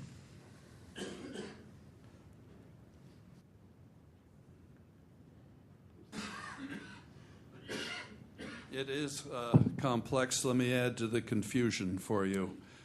Over the last 4 years, Stowe Lake had 4 RFPs. All of them were thrown out, and we still don't know why, because we believe we were a respondent. They went to 4 RFPs over 4 years, and then finally went to the RFQ. And a lot of this was their drive to convert the place into a cafe and gift shop, which is not what it was designed for initially. Nick said that the commission received the information off the RFQ. Yes, he made a table, and it compared the current RFQ to what Stowe Lake was paying 20 years ago. Totally, totally misleading. He said we didn't complain when we should. We had no basis to complain. We had no information. That's why we're still here. We're trying to get the information on which to base the complaint. I think what's really important, and for you as a task force, is to go back and look at what is pending approval that you yourselves approved. I don't know what the date was. It's not part of the ordinance yet, but it is approved by the task force. And it says that a response to an RFQ are public records that shall be made public upon receipt by the city. And once that gets passed, it's already on your website. That really helps clarify the difference between an RFP and an RFQ. And I think in respect to what you've already approved, pending approval of the voters, you should follow your own approval. You say right in there, an RFQ is public, and it's on your website. So if you're going to honor what you're asking the citizens to vote on when the amendments come up, today you need to find a violation that they violated the failure to release the RFQ. Thank you. Thank you. Is there a motion? I move we find no violation. Is there a second? Moved and seconded. The chair would suggest a substitute motion, and that is a motion to dismiss this case citing Sunshine Ordinance Section 64.21E. Does the second accept? Are we splitting this? No. Or we're just at This is a substitute motion that I am presenting. Is there is and that is to dismiss the complaint on the basis of Section 67.21E. Since this is a substitute motion, is there a second to that motion? Yeah. That's 21. 67.24E1 on the basis of 67.24E1. There has been a second. Wait a minute. 67.21E? No, I'm sorry. I misstated. I meant 67.24E1. Hold on. My motion is my substitute motion is to dismiss on the basis of Section 67.24E1. Is there a second? I second that. Moved and seconded. Okay. All right. Mr. Chair, I think as a matter of order for the members of the public and for maybe members that don't have their sunshine ordinance in front of them, I think it's pertinent to explain what 67.24.1 is and why. All right.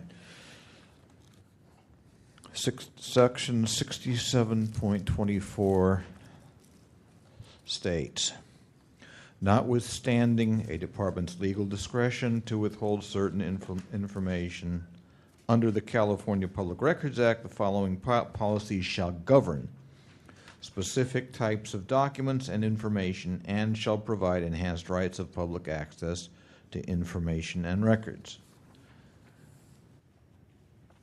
Under E, it says contracts, bids, and proposals. 1. Contracts, contractors' bids, responses to requests for proposals, and all other records of communications between the departments and persons or firms seeking contracts shall be open to inspection immediately after a contract has been awarded. Now, this is dealing with a request for qualification. I believe that would fall under the rubric of all other records of communications. Again, they shall be open to inspection immediately after a contract has been awarded. Not before, after. Nothing in this provision requires the disclosure of, okay, the rest of it, I think, is really not part of the discussion here. But it makes it very clear. The department is not required to withhold the information prior to the contract being awarded, but it is permitted to do so. And under, on that basis, I believe the department is acting legally. And so that is the reason for my substitute motion. Member Johnson. I think that I would have to withdraw my second because it sounds like you're making a case for no violation, and I don't think it's fair to Rec and Park. But if somebody can explain.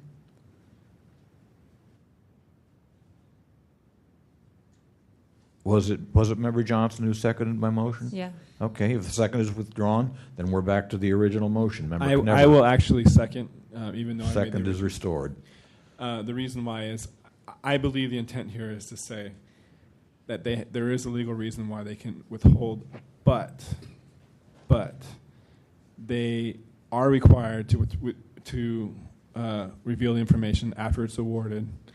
And by finding out no violation, it is saying that we don't find anything wrong. By citing this, we're saying legally, by point of order, by point of law, they are within those legal bounds, even though we don't agree with it. I think it's more clarifying. I don't mean to speak for the chair, but that's why I'm agreeing with it. Okay, but Member Johnson. Chair Nee said that he believes that all other records of communication would include an RFQ, which means they're not in violation. I mean, I would like to be consistent and fair instead of manipulating. I would like to vote for a law that, we want to change the RFQ wording because of this. And the voters have to vote on it. We can't take that into our own hands as much as we might really want to. But I don't think it's fair to Rec and Park to dismiss it because you don't like it. But if you think that includes an RFQ, that's a non-violation. Member Washburn? I think, there's a very subtle difference here, but I think it's really important. And it hinges on the language that says to Rec and Park, yes, you may withhold this information, but you aren't required to. They could, Rec and Park could tomorrow reveal the RFQ. So by saying we're dismissing it, we're saying that they did not violate the letter of the law, but we think, and it's clear for what we're proposing in the amended ordinance, that they're really violating the spirit of the law. So I think it is proper for us to dismiss this rather than say, Rec and Park, you did absolutely nothing wrong. Member Johnson? But in your own words, you're saying they're not required to turn it over. They could turn it But they're not required to. That's not a violation. I'm very reluctant to put my name on something where your very words are stating that they haven't actually violated something that's written down there. And I'm pretty liberal here. Member Wolf. I agree with Member Johnson here, and for other reasons, I do not agree that in the black and white of the Sunshine Ordinance where it says responses to requests for proposals and all other records of communication, that includes other requests. Communications means phone calls, emails, letters, stuff like that. If it really meant to say, because we're looking at letters of the law. And the reason why is because if you look halfway down in the same paragraph, it's very specific, capital R, request for, capital P, proposal, and then parentheses and quotes, RFP. Okay? You want to talk about intention? That's intention. If they meant to say RFI, they would have put that in there. Or they would have said et al. Or all-inclusive or some other verbiage. This is legalese. It's law. Okay? So my concern about this is there's no real definition. Okay? And I do not feel comfortable without that having that definition. And that's why I did the research that I was doing so I can find it. And unfortunately, I don't have it, and I wasn't able to finish it because of the holiday, and that department I was talking to couldn't get back to me in time for this meeting. So, I'm inclined to vote no on this dismissal. I do not want to give any department a pass. I do not want to also create a precedent that this case might make for every single other department in the city. I think that's something that we would do. Because by their own admission, Rec and Park has said that they have taken discussion, not even decisions we've made. They've taken discussion and have assumed policy based on that discussion. And we were very surprised to hear that at a previous meeting. So I'm really concerned at the slippery slope that we're going down right now. Member Johnson, and then Member Knebber. This is what I was trying to say about a lawsuit. The question you're posing is whether the city should use when should the city use an RFQ, and we cannot determine that. We don't have that jurisdiction. I think Mr. Tilden should try to find out if that's there's a lot of testimony here about the confusion, and there's a lot of evidence that there was some reason why there were pieces of information going in and out. But we can't even have really a discussion about whether they should have used an RFQ or not. It's out there and it's being allowed. If that's not legal, that's a contractual civil litigation that a civil litigator could really help you with and could really know who to ask and who to find out if the city is violating its own policy of when to use it. But to dismiss it, to squirm around the law, I think it makes some of our other decisions look like we follow the letter of the law when we like the way that it is, but when we don't like the way that it is, we move through it. Member Knebber, then Member Wolf. I just wanted a point of clarification. I think that the city is based on an actual decision we made, not discussion. It was the Dumont decision that this task force made, not the discussion about it. That's what Mr. Kinsey keeps referring to. Member Wolf, then Member Johnson. In Section 6724, there is language that separates the concept of contracts and contractor bids and RFPs from contractual services, from leases and permits, franchise agreements. I mean, there is separation of all these things. So, to me, again, it's a slippery slope because it's not laid out or clear as to, first of all, I want to know whether if the RFQ process is appropriate, then that's a standard practice of the city and it comes under the rubric of an RFP. Okay, fine. Then once I have that information, I can feel really comfortable about it and then say, okay, they're in the clear to do whatever they want. But Mr. Kinsey is stating now that, they didn't have to do an RFQ, that this is actually really a lease for a concession. So that comes now, that muddies the water even further. And so that's where it makes me very confused, that a department can choose based upon the authority it has over control over a certain asset of the city to determine what process they're going to use, okay, when it's clear that there are different reasons to use different processes. And I realize that that's not in our purview, but what's in our purview is that it's stated in the Sunshine Ordinance, and the complainant asking for information based upon an existing process. If we are not clear on what that process is, then we cannot make the decision. It would be a travesty of justice to make a decision based upon information that we're not clear about. And I'm not going to do that. I'm not going to put my name on that either. Member Johnson. In the Dumont case, Member Snyder is not here, but I remember Member Snyder making very strong argument about they don't have to turn over the names of the evaluators. One of the things the Sunshine Ordinance Task Force really needs to be cautious of, just like a court, is consistency. So in the Dumont case, we said there was no violation and it was an RFQ. Now you're going to say that you can't find it because it's an RFQ. The consistency is really important to respect for a policy body and a body that makes judging decisions over people. It's even more important to be consistent. Now, I know we want to change the RFQ, and I know we don't like the way this one is going, but a lot of the arguments that Member Snyder made for the Dumont case, I don't like the precedent either, but it is there, and we need to take into consideration those things.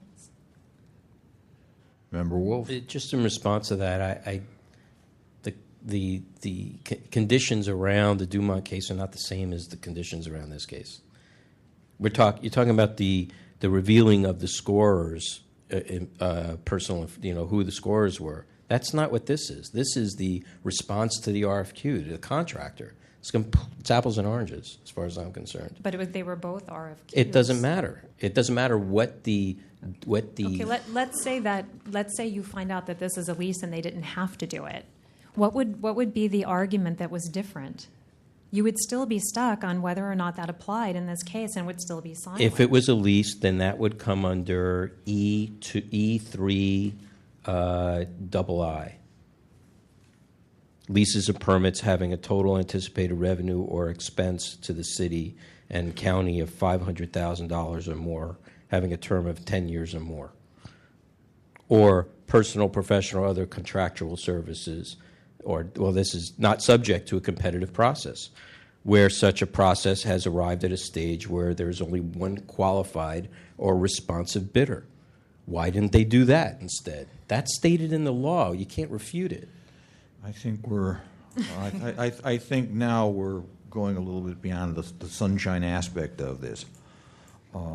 Is there public comment on the motion to dismiss? Mr. Chair, I have just one more thing to say.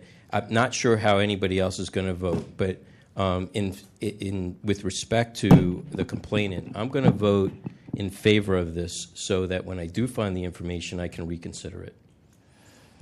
Thank you. Sir? Well, bless your hearts, but none of you are lawyers. But, you have staff, deputy city attorney, and it would be helpful if the deputy city attorney would give you a conclusion to the issue that you've been discussing for 45 minutes. But if the Stoll Lake contract has been executed and given to the Garcia family, if that's the case, then the records are mandatory to disclose. If you look at 6724 E1, what it says is that the contracts, and it mentions the requests for proposals, but it also says all other records of communications between the department and the person seeking contracts. The communication is the RFQ. The RFQ pre-screens who gets to make the RFPs. Gives the city departments the discretion. It's in your packet. You look at the Wikipedia definition of RFQs. What it does is it shortlists who gets to make the bids on the proposals. So it's a communication that disclosure is mandatory once the contract's executed. And unfortunately, you didn't get any help from staff on this issue. But to avoid 50-minute legal discussions when none of you are lawyers, perhaps it would be helpful to get opinions from the city attorney. Thank you. Thank you. Is there further public comment on this item? Ray Hart, San Francisco Open Government. And just very briefly, this has been going on for 4 sessions, and this same argument has been repeated 4 times. And I would have to agree with the previous speaker. At what point do you stop depending on Mr. Wolf or other people to do research on this? Why don't you just directly ask some questions to your deputy city attorney and ask him to do the research and give you an opinion, which you could then include in part of the record, and everybody would be completely fair. I mean, bottom line, what is he here for? He's here to give you legal advice. You're sitting here having a legal argument rather than submitting it to the person who is the legal expert. Thank you. Is there further public comment on this item? Yes, I'm sorry. I apologize to the lady I was sitting behind, but I just can't believe that. I can't believe you have a discussion. Don't consult your lawyers. Hear from the public on the same matter, and I'm here to third the motion. Thank you. Is there further public further public comment? Seeing none, public comment is closed. Further discussion. Member Washburn. I know very little about contracts and bids and so forth, but I'm wondering about the status of this particular contract. So it hasn't been awarded yet. Okay, the bid has been accepted by the department. It isn't actually awarded until the Board of Supervisors signs off on it. Mm-hmm. Is that correct? Okay. Further discussion. Roll call, please.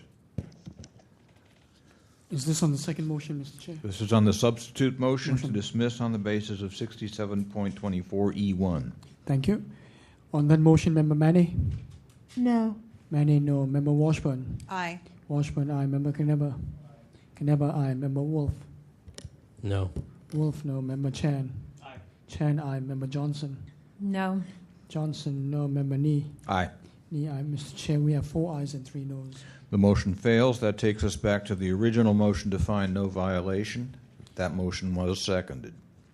Is there further discussion on that motion? Roll call, please. On that motion, Member Manny? No. Manny, no. Member Washburn? No. Washburn, no. Member Knebber? Aye. Knebber, aye. Member Wolf? No. Wolf, no. Member Chan? Aye. Chan, aye. Member Johnson? Aye. Johnson, aye. Member Nee? Aye. Nee, aye. Mr. Chair, there are 4 ayes and 3 noes. Okay, again, the motion fails. Is there a motion to find a violation?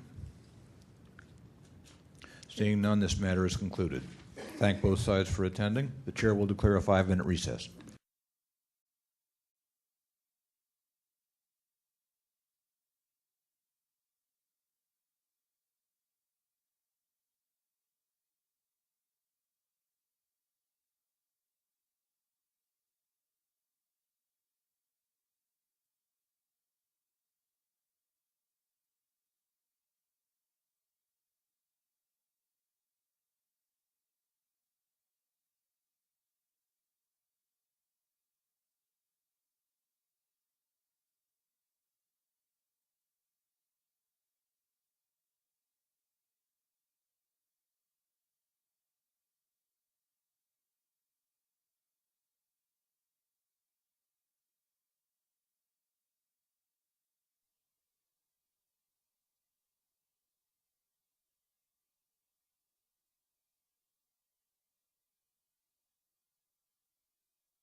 We are back in session. Items number 7 and 8 have been continued to our next meeting. Mr. Clerk, could you read item 9, please? Mr. Chair, we have item 6. Sorry? Oh, my mistake. I'm very sorry. Item 6. Item 6 is continued hearing on complaint filed by Ellen Sang against the Planning Department for allegedly violating Section 67.21B, 67.21C, 67.29-7, and other sections of the ordinance. Okay, this matter, jurisdiction on this matter was previously accepted, so this does take us to the substance. Ms. Tsang, thank you for coming. You have 5 minutes. Good afternoon. I can see that there's only 6 commissioners remain. I have to, for me to have your support, I have to have a 100% vote for me. My complaint is against the senior planner Jonas and only IT director Brian Smith and Planning Department. On May 4, 2010, I make a sunshine complaint, immediate disclosure request, and requested Jonas to email me the following records, documents at your public records. I CC to the Mr. Smith. One is all the emails between the staff of Planning Department, and number 2 is all the correspondence between the staff of Planning. Number 3, all the email between the staff of Planning and the owner of 2642-44 High Street, the owner's agent, and the number 4 is all the correspondence between the staff of Planning and the owner of 264244 and the agents. Number 5, Mr. Jonas' appointment book lot stating the time and date that he make the site visit to 2642 High Street. Number 6, his report of his determination of the balcony impact to the neighbor's property. I ask the police indicate your response in reference to number 1, 2, 3, 4, 5, 6 as captioned above. Senior planner Ione and Mr. Smith did not provide any proper record request timely in violation of Sunshine Ordinance Section 67.21B. On May 24th, Mr. Jonas Ione emailed his response to my request number 5 or 6. 20 days after my request. Mr. Ione stated his appointment book has no record of the items and the date of the site visit. City employee with the private home without keeping a record of the time and date of such visit violation of Sunshine Ordinance Section 67.29-7 and fundamentally a requirement of the department. The reason he withhold this information is because he make a false complaint against the shed in my backyard, which was inspected by senior inspector in 2005, and then was in code compliance. Because I have to make a sunshine request and complaint against the department and him. This is the position that he used. In addition, it's required by Planning Department that staff must complete a standard 2-page complaint record from when making a complaint against the property for violation. I already provide you a record of the form. I repeatedly request the planner, Jonas, and Mr. Smith, when they emailed me the public record, please make sure to indicate the response in reference to my request as number 1, 2, 3, and 4. They finally provide CD, which contains 1,322 emails. Most of them have duplicated, triplicated, and some of them 10 times duplicated.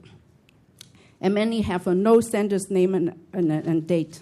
Some of them are illegible, and they removed the contents of some of the email, 46 pages of blank pages. On July 29, I make my second Sunshine request, immediate request them to comply with the Sunshine law by assisting me to identify the public record in response to my request as number 1, 2, 3, and 4. Both refused to comply. On August 2nd, 2010, I requested Mr. Smith and Mr. Jonas again to comply with the Sunshine law, including Section 67.21C. They shall assist me in identifying the public record request as number 1, 2, and 3. They refused to respond in violation section 6721C. They admit that they did not provide me any correspondence. The letters, the notice issued by panelists, shown us I only one is the letter he personally issued, but never provide. I repeatedly asked them, please comply with the Sunshine Law by assisting me to identify the public record responding to my requests 1, 2, 3, and 4. And then I said, you can provide me with a 4 separate CD, one of each request as 1, 2, 3, and 4. They refused. As a member of public record, I'm entitled to public record in planning's control and possession. And I asked you to find the violation. Thank you. Thank you. Is there anybody here to present facts and evidence in support of the complainant?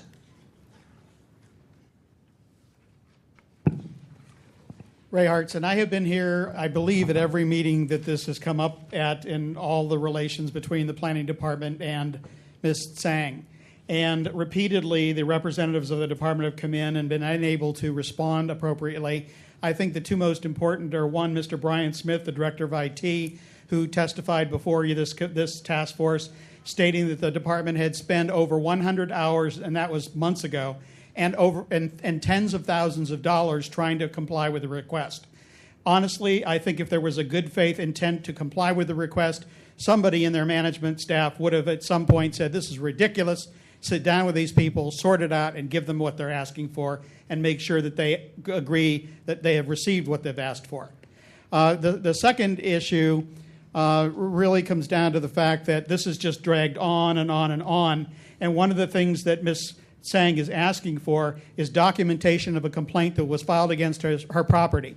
Mr. Smith came in here. He was asked on at least 2 occasions by members of the task force, is there a procedure that says what is supposed to be done, what documentation is supposed to be available? Ms. Tsang has provided you with blank forms that are supposed to be filled out, and I would assume that if Mr. Smith, who answered, I don't know, was acting in good faith, he would have gone back, done some research, and come back and said, yes, there's a policy in place and it should have been done and it wasn't. But because it wasn't done, he didn't do it. Basically, my understanding is what was done was a supposed visit was made in 2008. A complaint was filed against Ms. Tsang's property in 2010 based on that visit, and there's absolutely no documentation for any of it. And she has tried repeatedly to get the complaint removed, and the planning department simply refuses to either provide the documentation or, in lack of the documentation, remove it. And I think this has gone on too long for you. It's gone on too long for Ms. Tsang, and I think even it has gone too long for the planning department, which I think has really, in the entire process, shown a total lack of bad faith. And I don't need to mention again that I personally stood out in the hall and listened to Ms. Tsang after she received a determination from you, asked Mr. Ionin whether he would comply with that, and he told her no, turned around and walked away. So I think that really calls into question their even honesty, let alone their good faith. Thank you. Is there anybody else to present facts and evidence in support of the complainant? Seeing none, is the respondent present?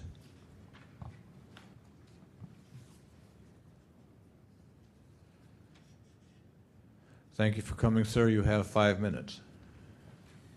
Good evening, Commissioners. Jonas Ionin for the Planning Department. The Planning Department, in its opinion, has complied with the request, the Sunshine Ordinance request. On May 4th, we received the request via email, requesting 6 items. And on May 5th, we responded requesting that a 10-day extension to basically accumulate all of the emails from the various people that were requested from.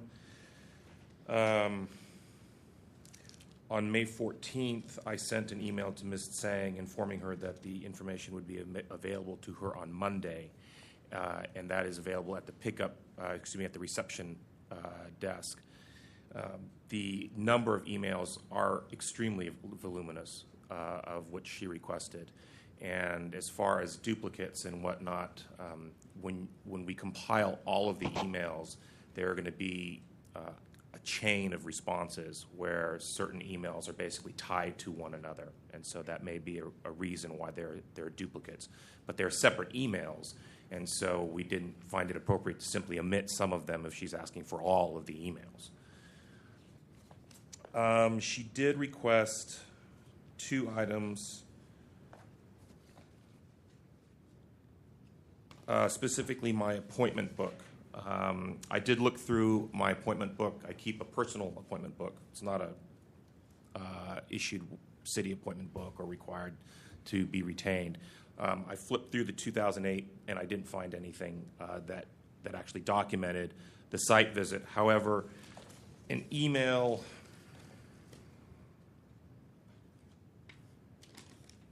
which I forwarded to her as well from 2008, basically to the project architect requesting when we could make that site visit, and that was in August of 2008.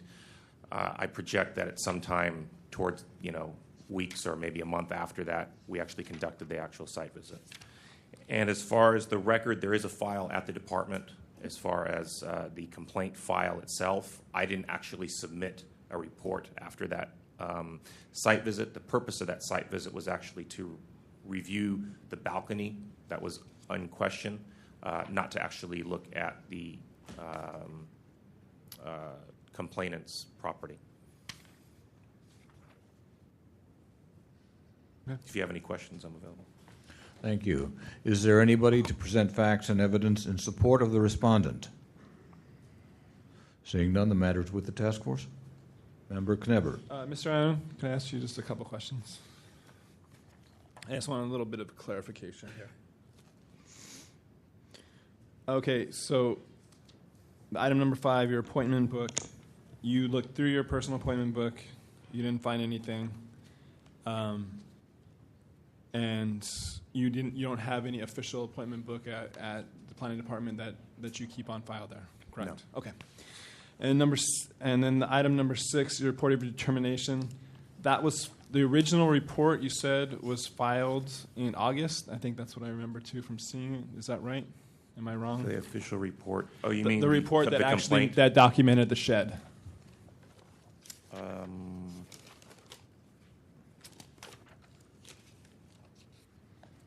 believe I have some.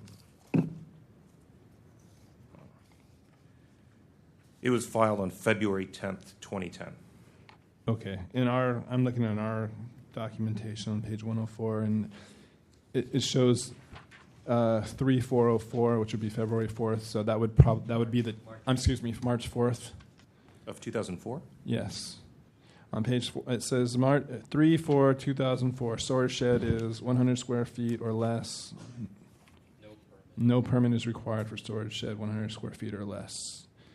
And I believe that is your signature. I'm extrapolating. So, yes. Is that this is not my signature? Oh, it is not. Do you know who that would be? I can't read the Okay, signature. I'm just asking. Okay, thank you. Member Wolf. Mr. Iona, before you leave, I'm wondering how is it that you came upon visiting this property to review the balcony situation? There was a variance application and a subsequent building permit application that was under review. That was filed by who? Who was requested by who? The subject property of, I believe it's 2642 and 2644 Hyde Street. And is that the complainant? No. Okay. And is those documents available? Were those? I've not seen those documents. Are those documents available?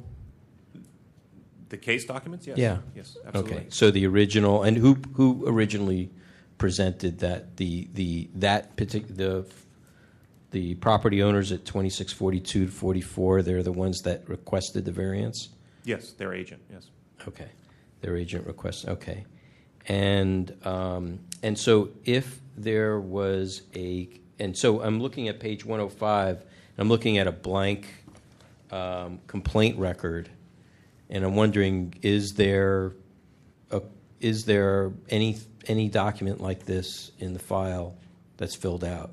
In the complaint file, I haven't seen it personally. I haven't reviewed the complaint file myself, but there is a case planner assigned to it. Is this required? Is this a matter of regular practice to use It this? is not a required document to be filled out. It's generally a document we fill out when the public submits a complaint over the phone or via email or something of that nature. Okay. And I'm sorry if I'm repeating what Member Knepper had asked. In number 6, on page 91, in an email from Ellen Tsang to Brian Smith at CC to you, it requests, it says, quote, your report of your determination of the balcony's impact to neighboring properties after you made your site visit. Is that report available? There was no report that I made. It was a site visit to measure the balcony's depth that she contested on the building permit application site plan as being inaccurate. And so I requested the property owner to gain me access. I visited the site with the architect, and we took a measuring tape and measured it just to simply sort of put to bed the complaint from the complainant here that the measurements and dimensions weren't accurate. Okay, thank you. Mr. Yonan, in some correspondence, I guess, among yourself, Mr. Smith, and Ms. Tsang, Mr. Smith emailed Ms. Tsang on May 24th saying the email correspondence for this record request is available by FTP file, or FTP, because the file is too large to email. Please follow the steps attached. Now,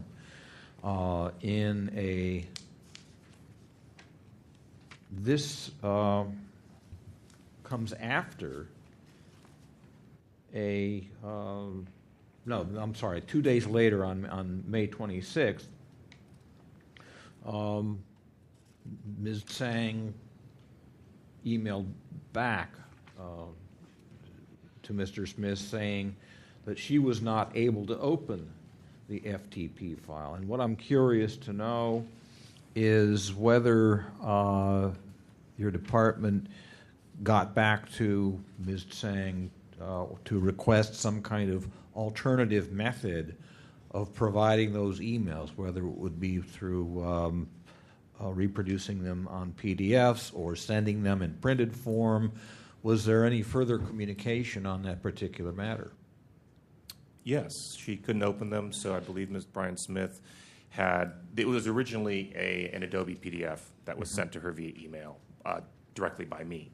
It was rejected because it was just too big to send.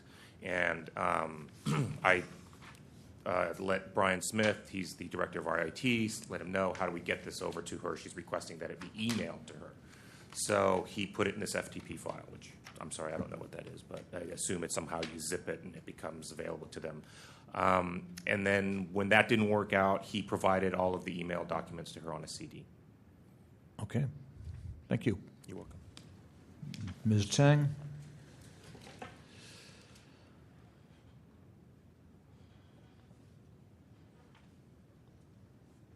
Please tell us what documents you requested that are still missing. Okay. Let me read it. Mr. Smith was emailed to me on June 21st, 2010, and says that he apologized because the item 2 and 4 are in the CD. The correspondence are in the file. He says that you need to be selected and photocopy by you if you wish a copy.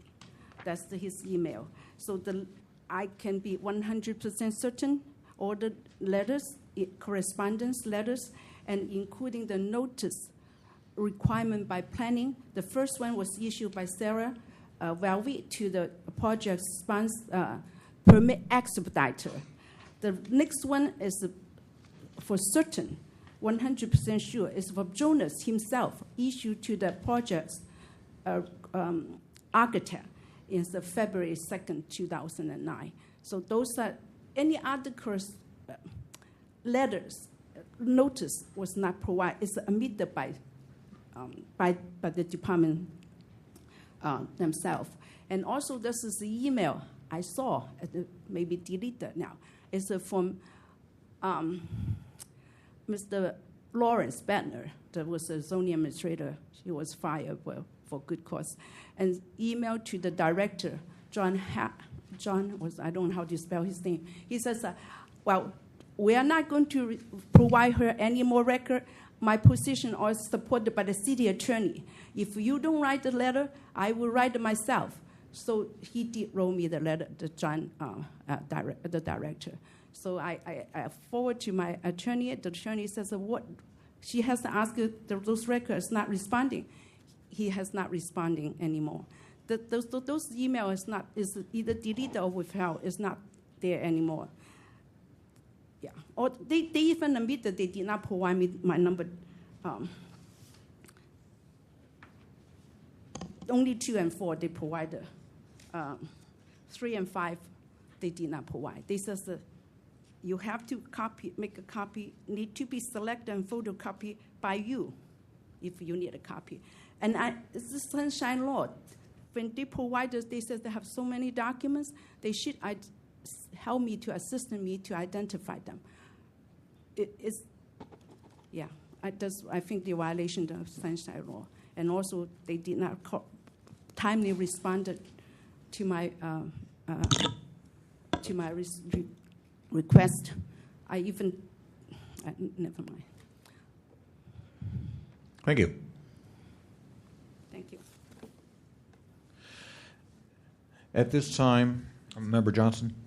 Ms. Singh, could you had said just now, I don't know if you misspoke or if you meant it, that they didn't respond to number 5. They did not provide. But he does say he doesn't. Your request asks. Yeah, did you miss? 2 and 4. I'm sorry. Oh, okay, thank you. 2 and 4. This is not in the CD. If you want it, you have to personally select them and make the copy by yourself, and then. And that would be selecting them from the physical file. From, planning. From the department itself, as opposed to the electronic documents they provided to you. Yes. Okay, thank you. Member Wolf. Ms. Sang, please refresh our memories here. 2 is all correspondences between staff of planning department. Yeah. And 4 is all correspondence between staff, planning department, and the owner. Owner and the agents, they have and the agents. Okay. Yeah, Jamie Paul is the permit experts. And then I'm looking on page 94 in a July 29th email that you sent with regards to having received a CD with multitudes of volumes of information that it looked like you were having some difficulty finding information from. It says in here, all correspondences. Now, if they said you can come down and make photocopies of them, are you talking about emails, correspondences? Are you talking about, would they make available their email accounts so that you can make copies? My request was email. That's obviously email, okay. And then also correspondence, I want them to provide it to me the PDF format as well. PDF format of what? For the correspondence, that including the letters and notices. Okay. Yes. Okay. Yeah, very that's good. it. And did they say that those items were available? Well, according to Mr. Let's put it this way. I have been to planning department many times. I understand that, but let's just talk about these.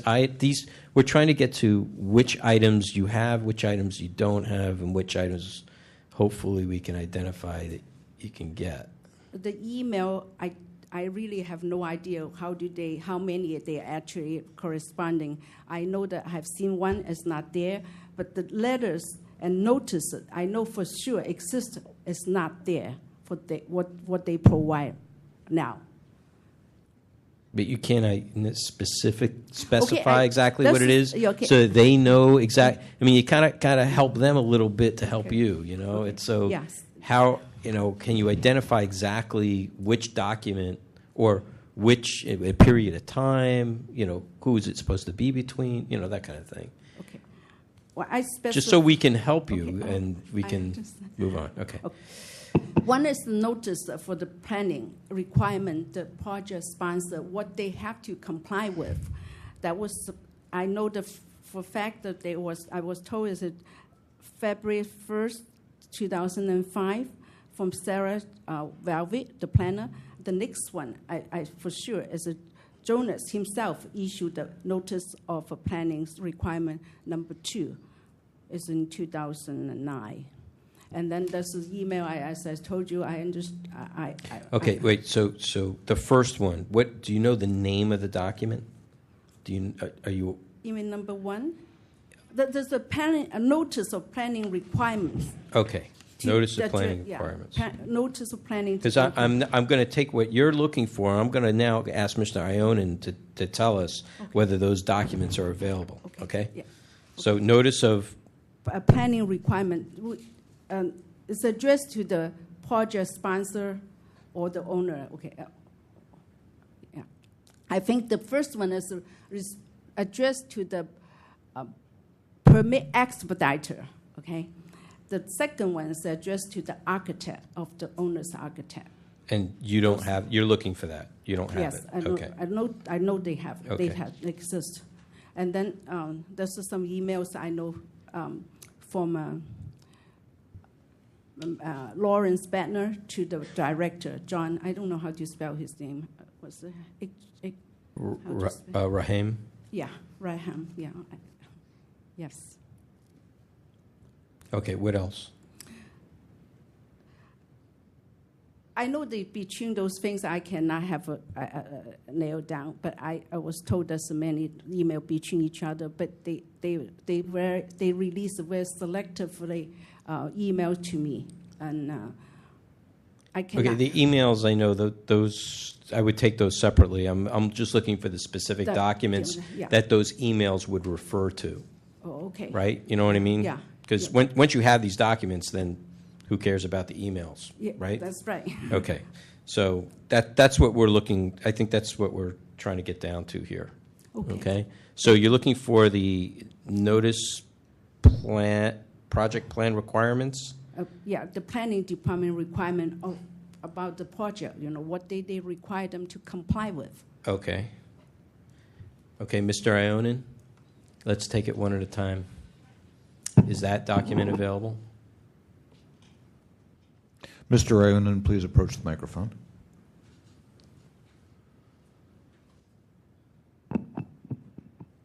Which document? The notice. The notice of planning department requirements? Right. Yes. Okay. They have been made available to her on numerous occasions. I believe about a year ago, maybe over a year ago, I came here with a big box of documents that have been provided to her on numerous occasions for her to review and photocopy. And these specific documents have been provided to her by me personally. Okay. And the reports to the architect? I'm not sure there are any real reports. There are applications for the variance. There's his building permit application itself. And is all that's all you also have been presented? That's all in there. There's a document she keeps requesting about stamped plans in a request separate from this one that I cannot provide her because they've been forwarded on to the Department of Building Inspection. I have repeatedly directed her to them and the microfiche, the records division, where she can actually review them. She can't get a copy of them without the owner's permission, but she can review them. Okay. Ms. Tseng?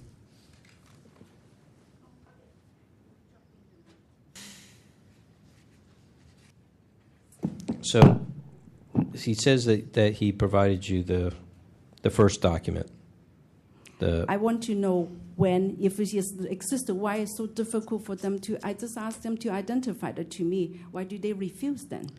If that's He says that he didn't refuse. He said it was part of a box of documents that he presented to you.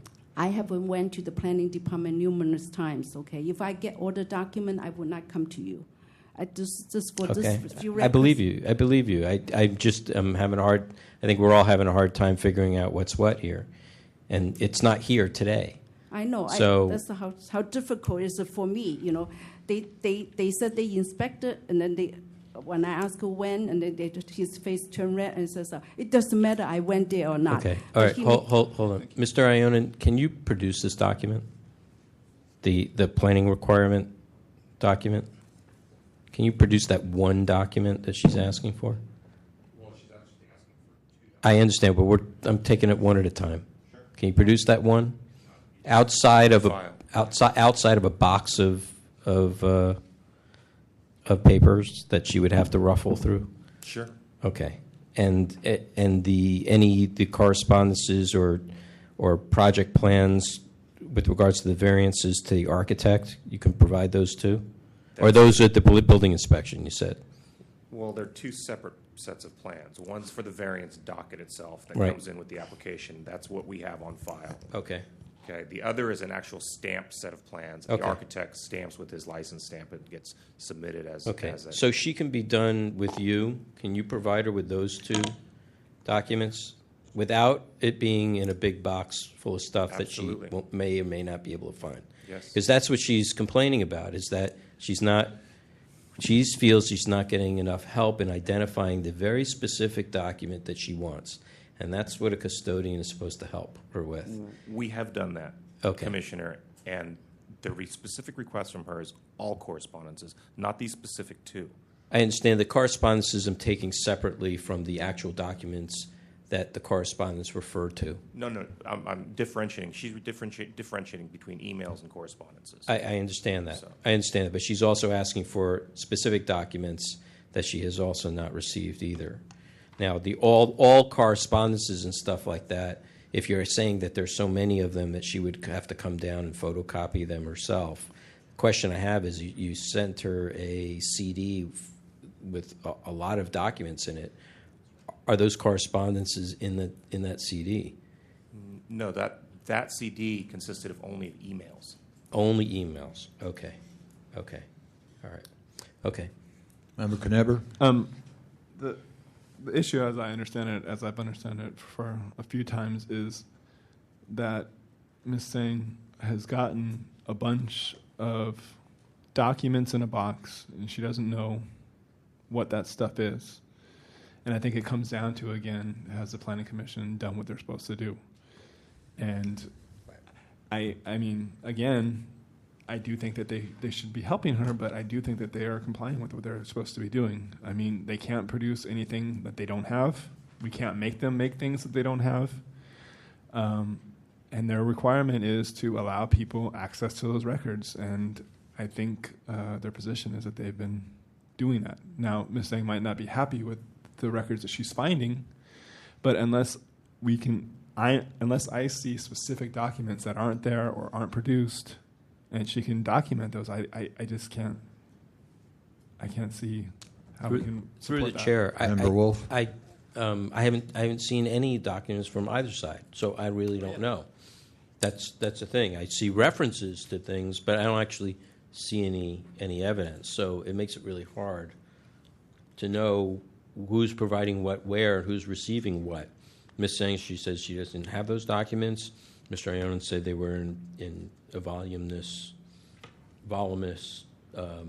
box of materials that they provided, everything that she requested. So it makes it really hard. Help me proceed. I don't know. How should we proceed with this at this point?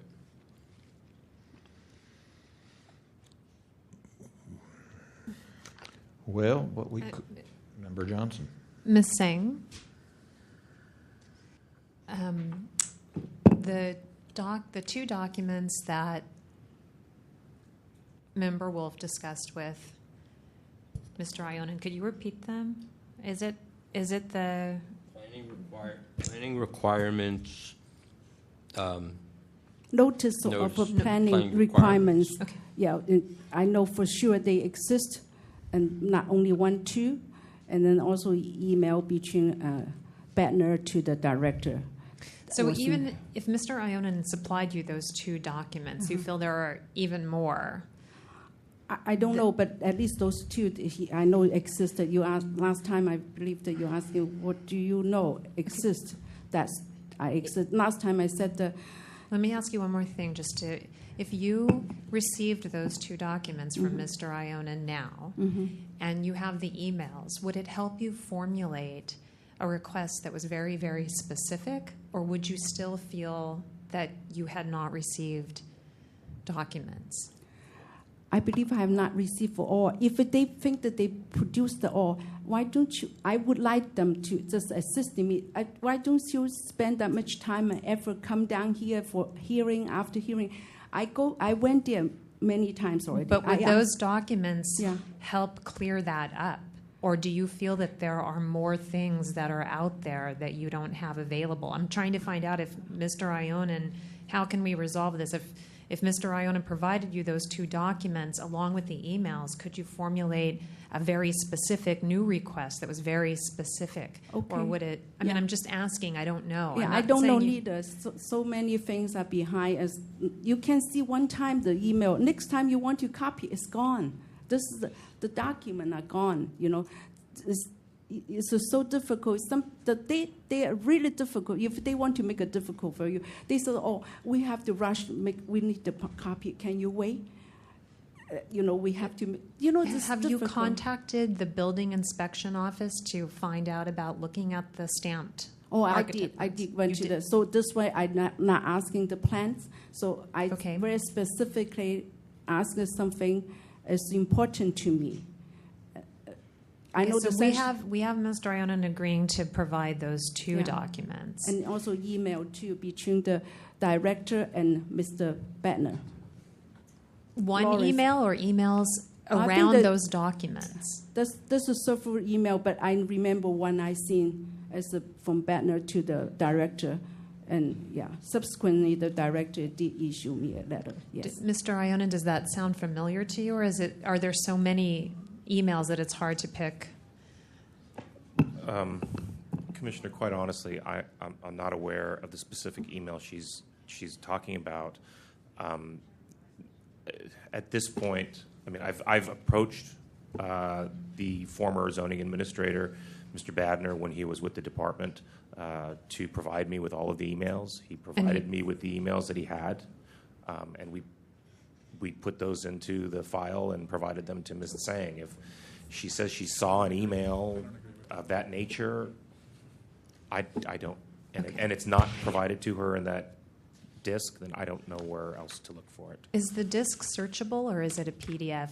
Is it in a searchable? Because I'm wondering if you could provide her somehow access to the emails in their natural format so that she could, search them, and that way. Is that not how they are? I don't know what. Through the chair, we've actually gone over this a lot for different requests, and we've back and forth about that. And I don't think from my understanding, I don't think it is. Thank you. And that we have also found that many PDFs were scanned in a way that were not searchable. They became images and not actual scanned text. But if they're putting them on an FTP, they have them in their natural format in some way. Yeah, and by Will there be a rebuttal at all, or is this it? I'm just trying to figure out how we can resolve it, or if Ms. Tsang can take what she has and formulate a new. I want her to get her documents, but if we continue it, I'm not sure that she seems to bring up another email. How can we find like a description where they would have to be specific in looking for it? I mean, it can't be that a project you can't find certain documents in a project. Member Washburn, then Member Wolf. I think the real problem here is a failure of a process such that the department has not been diligent about helping Ms. Tsang all along the way. And so she's understandably frustrated and not trusting the department. And I think that's the real problem here. And they just have not taken the time to find out what it is she really wants and to be helpful. And I think they're in clear violation of 67.21C,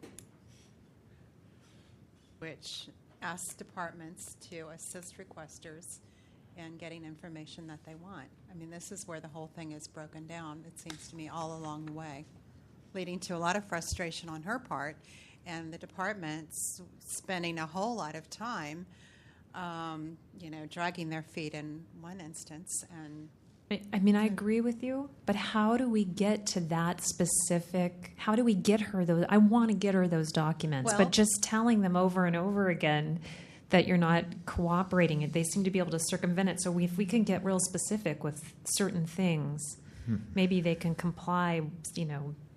I know that's arduous. Member Wolf, then Member Knebber. I think the crux of Ms. Tsang's frustration is, again, in her email correspondence on page 94, where she says, "You provided me with a CD which contains thousands of copy of duplicated, triplicated, and some of them are 10 times duplications. Many have no senders' names and dates."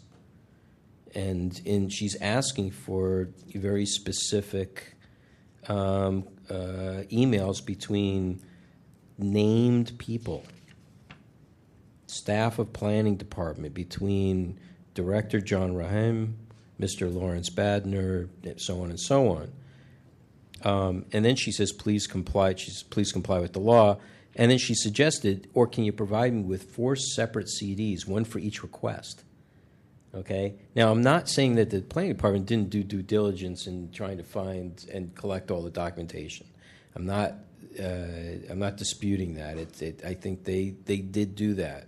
I think based upon Member Washburn's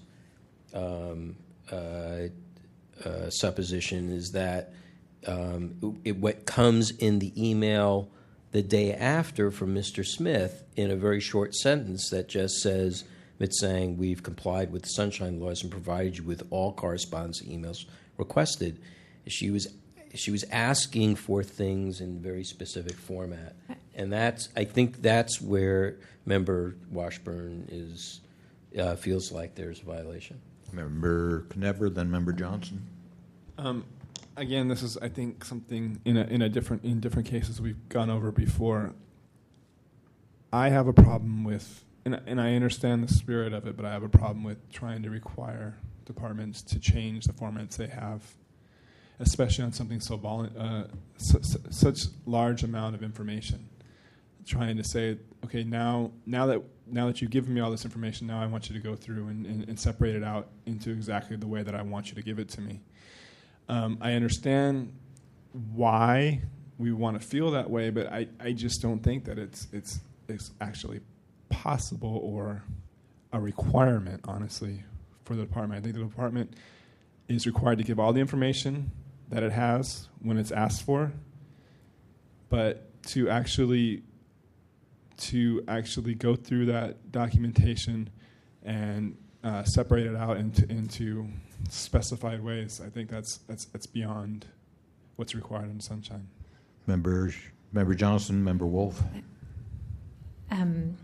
One of the things that's difficult when you feel that, I don't know Mr. Ryan, I don't know the planning department, but I do know it seems like there's some runaround going on.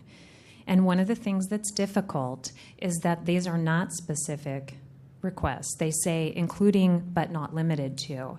And so one of the things you hire an attorney to do, not suggesting you should because these are city documents and she shouldn't have to do that, but is to draft specific requests that are difficult for them to get around. So what I'm saying is that if we had some really specific details, we could possibly make them provided in a way that would, I don't want to say make them, but have them come together in a way that represents the way you want it to be. But including but not limited to is a huge dumping ground, and it going through each one, it may each document may comply with more than one response the way they're written. So it might be really hard, an arduous task to divide them up into CDs. I'm not saying I don't want her to get her documents. I'm trying to be realistic. We've been doing this for a really long time, so we got to now find out if they're going around it in specific ways. Member Wolf and Member Washburn. I find it hard to hear these two sides of that argument, because we are trying to educate the public also on how to ask for, how to make requests, and we're trying to get them to be very specific. So that way it makes it easy for the staff to find the exact documents that they want. Yes, number one, all emails between staff planning department on this particular subject should include but not limited to. Yeah, that's voluminous, okay? But take that one task at a time and put it into one box. Don't collect 1, 2, 3, 4, 5 and put everything all into one box so that she can't find what the separation between request 1, request 2, request 3, and request 4. That's not being helpful. That's where you do need to hire attorneys and interns and folks to sit there, in a big, huge table and break it all down for months. So I think there is some onus on the planning department to do things in kind of an orderly fashion to present them. Well, what would be the I'm not orderly? saying they didn't do what diligence would that be? to do it. What would be I orderly? just explained it. You take number one, all emails from staff, and you put that in. You have to say you have one. That's one activity. You take that one activity, you put it into a container. Number two, all correspondence between staff department. You take that, put it into container. Number two. Is that something we can do? I mean, with that suggestion, can we ask that they do that specific thing? I would just, my last point is, I would just say maybe Ms. Sang should have made 4 or 5 separate requests. And that way they would have had to deal with them one at a time instead of putting them all into that kind of thing. Member Washburn. I think the onus is on the department. Microphone. I think that it would be nice if members of the public knew exactly what to ask for. But that's asking a lot from members of the public. I'm reminded of Ray Hartz's case about having indices of records. I mean, it's hard to know what departments have for a member of the public. So the member of the public wants some information for a particular reason and articulates this need as best as he or she can. And it's really incumbent upon the department, following the Sunshine Ordinance 67.21c, to assist that member of the public in finding the information that he or she wants. The department knows what the department has, and the department, to save time for itself and for the member of the public, needs to work with that person and explain, you're asking for all of this correspondence. Could you be more specific? Help the requester up front, not wait for a month and say, we've spent 100 hours and $10,000 trying to retrieve this information from you, but you were so vague about what you wanted. Look, we've wasted all this time.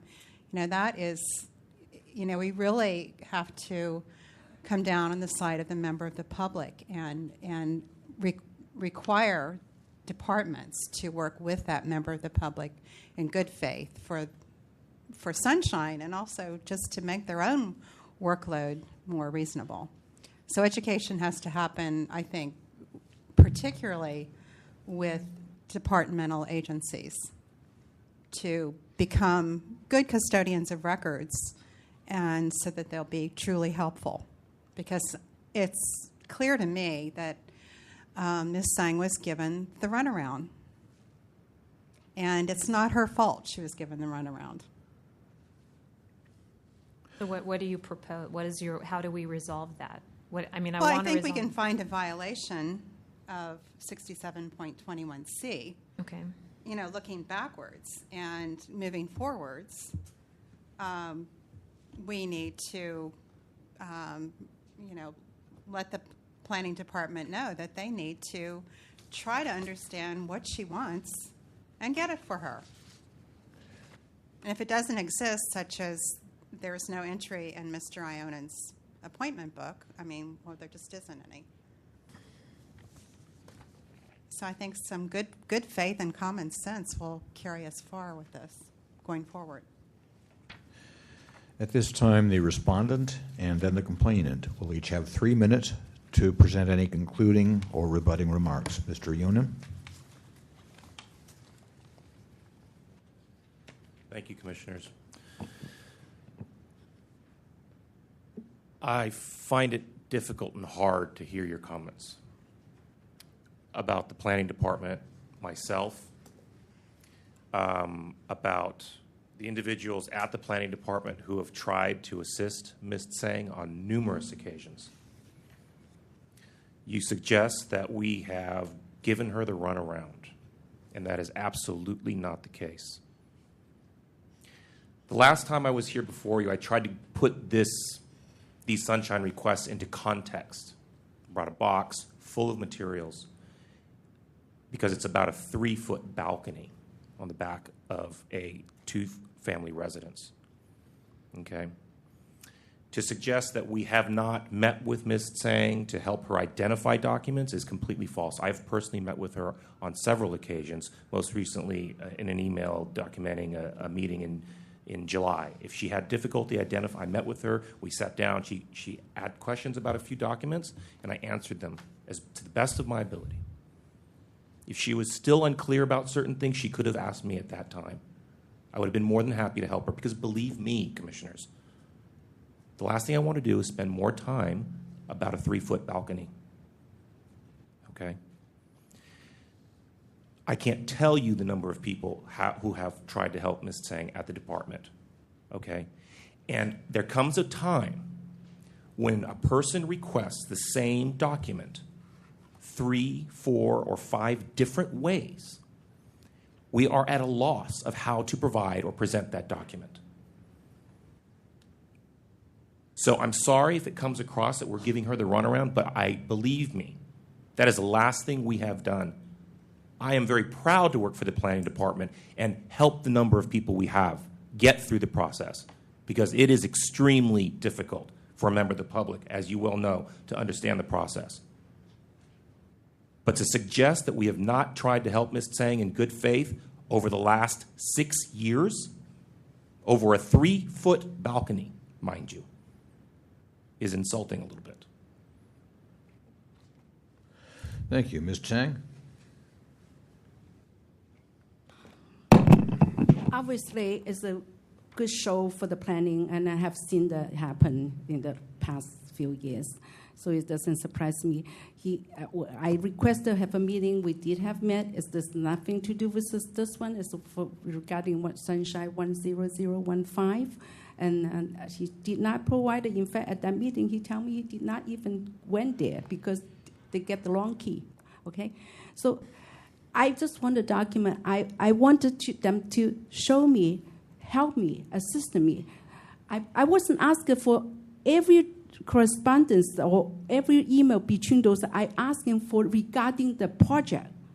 This project only, 2642-44 High Street, because affecting me is also because that the planning department make a complaint, formal complaint, okay? There's some consequence of the complaint, okay? But that's not the Sunshine, obviously. But because that, I needed to know why it's happened, and I believe I have right to know. If the law says that they have to help me to identify the record, then they should. All I ask them to do is, okay, sit down, you tell me this is what you have, that's what you have. Okay, tell me, that's all you have. This is what I requested, that's what you give to me. After all those time, they still say that black and white, we did not give you what you wanted. If you want, you go to take a look yourself, make a copy. If it does not run around, I don't know what it is running around. So I would like them to sit down with me. This is what I have for meet your number 1 or 2. You don't want me to come back to say, okay, this is number 1. I make the Sunshine complaint now. This is number 1. Okay, then make the next Sunshine complaint. This is number 2. I would think that that's for the best interest for all the parties involved. I sit down, identify them as the law required them to. Assist me to identify them. I know that this is correspondence, as I mentioned, I specify the day and time and the title. And if they can provide, and then why don't you just tell me, yeah, this is here, give to you. If it says that all the people have been helping me, yeah, they helping me. It says, oh, I don't know what it is, okay? I can tell you this much, okay? But you can talk to so-and-so, but they are not working today. You come back next time, okay? This is happening all the time. I hope that you don't have the experience that I have. I'm entitled to the public records. I ask them, the law requires them to assist them. If they said they provide everything, you have the record too. So can you tell me 1, 2, 3, 4? No, they don't have, they did not provide 2 and 4, they already said so. So why don't you ask them to provide it to me? Sit down and identify them as the law requires them to. Thank you for your time. Thank you. Matter is back with the task force. Is there a motion? Member Washburn. I move to find violation of 67.21C. Is there a second? I would second. Motion moved and seconded. Discussion. Is there public comment on this motion? Thomas Piccarello again. Yeah, you know, sometimes you have to be insulting to get a government department or agency to respond. So you shouldn't feel guilty about that. I'm sure this complaining witness had better things to do than send these numerous emails and these meeting with the planning department. I think she has made more than a good faith effort and in compliance with your Sunshine Ordinance to get the record she was seeking. And the planning department has stonewalled. Maybe they don't think that you're going to do anything to them, or perhaps you won't enforce whatever determination you make. But she's been aggrieved, and you should do something about it. Thank you. Is there further public comment on this item? Good evening, President and Commissioners, anonymous attendants here. I've been helping Ms. Sang since the end of 2006. Every time she's gone to the planning department, I was there. Every email that she sent out, I was there. Every email that she received, I was there. Good faith, the last case she had against the planning department, you issued an order of official willful misconduct against Mr. Ionin. He brought a box of documents here before you. He said, here, I gave her all these documents. I went through all those documents. She went through all those documents. The documents that she wanted was not there. You asked him, President Nee, are the documents that she wants, are they in that box? He said no. That's good faith. You come here and you bring a box of documents and leave the ones that she wants in his office? And then, excuse me, Commissioner Knibber, there's a little fault in what you said about Ms. Sang, that she's asking them to give her all these documents and segregate them all. Well, she went through all the documents and they were not there. And now he has the documents and he throws them in a box or hides them somewhere, and then he tells her to go find them. She wants him to identify them, and I think she has a right to do that. Also, the Commissioner Wolf, you have the document complaint form. Let's see, Mr. Ionin said that they don't have to fill that complaint form out. I mean, we pay someone in the city to formulate this form, print several hundred of these forms, put them in a shelf somewhere, and then they say, Mr. Ionin, you don't have to fill these out. That's ludicrous. I mean, you have to fill those out, guaranteed. I mean, they want to know where he is and where he's at all the time. He can run all over the city and not fill out a complaint form and not fill out his date form and where he's going. All that. This is crazy. I think you should find violations, and you should also find violations for not keeping complete records. I don't know what the number is, for not filling out that complaint form. Thank you. Thank you. Is there further public comment on this item? Seeing none, public comment is closed. The matter is with the task force. Is there any further discussion? Roll call, please.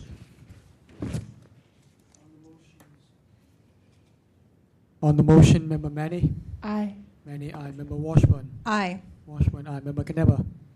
No. Knebber, no. Member Wolf? Wolf, aye. Member Johnson? Aye. Johnson, aye. Member Nee? Aye. Nee, aye. Mr. Chair, we have 5 ayes. 5 ayes and 1 no. The motion fails. That concludes this matter. However, I would strongly urge that both sides continue to communicate with each other to see if they can reach some kind of agreement on this. Thank you both. Thanks both sides for attending.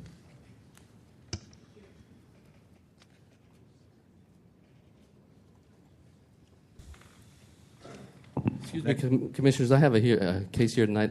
Is it possible I can get a continuance on mine when there's more people on the board? And which case is yours? No, sir, that is not grounds for continuance. No. What? Sir, that is not grounds for continuance.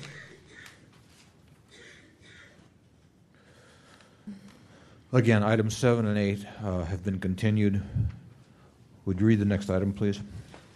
Item 9 is determination of jurisdiction on complaint filed by Charles Spitz against the local homeless coordinating board for allegedly failing to notice a meeting, denying access to the meeting, and failing to allow for public comment at the meeting. Thank you. Is there a motion to find jurisdiction? I move find jurisdiction. Moved and seconded. Discussion. Is there any public comment on the question of jurisdiction of this item? Seeing none, roll call, please. On the motion, Member Manny. Aye. Manny, aye. Member Washburn. Aye. Washburn, aye. Member Knebber. Aye. Knebber, aye. Member Wolf. Aye.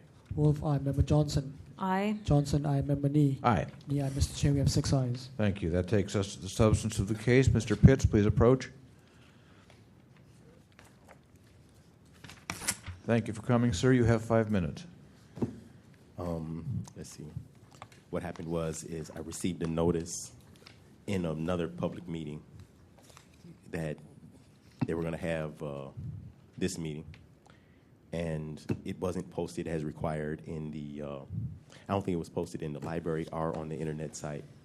So I received this document and at a meeting. Then I decided to show up, and it was held at that location, the 77 Otis, that you already deemed not really legal for people to hold meetings there that would be open to the public. So that's another problem. But when I went to attend, I went there, I attended, I didn't attend, but I showed up, and then the lady, she definitely told me that she implied twice that I had to leave, and then she poked me in the side, and then at that point, I decided that it would be wise to leave. While I was there, I was able to get the next document, which was this document here, and it doesn't have anything regarding the public comment. So that's pretty much the basis of the case. I was pretty much forced out of a public meeting.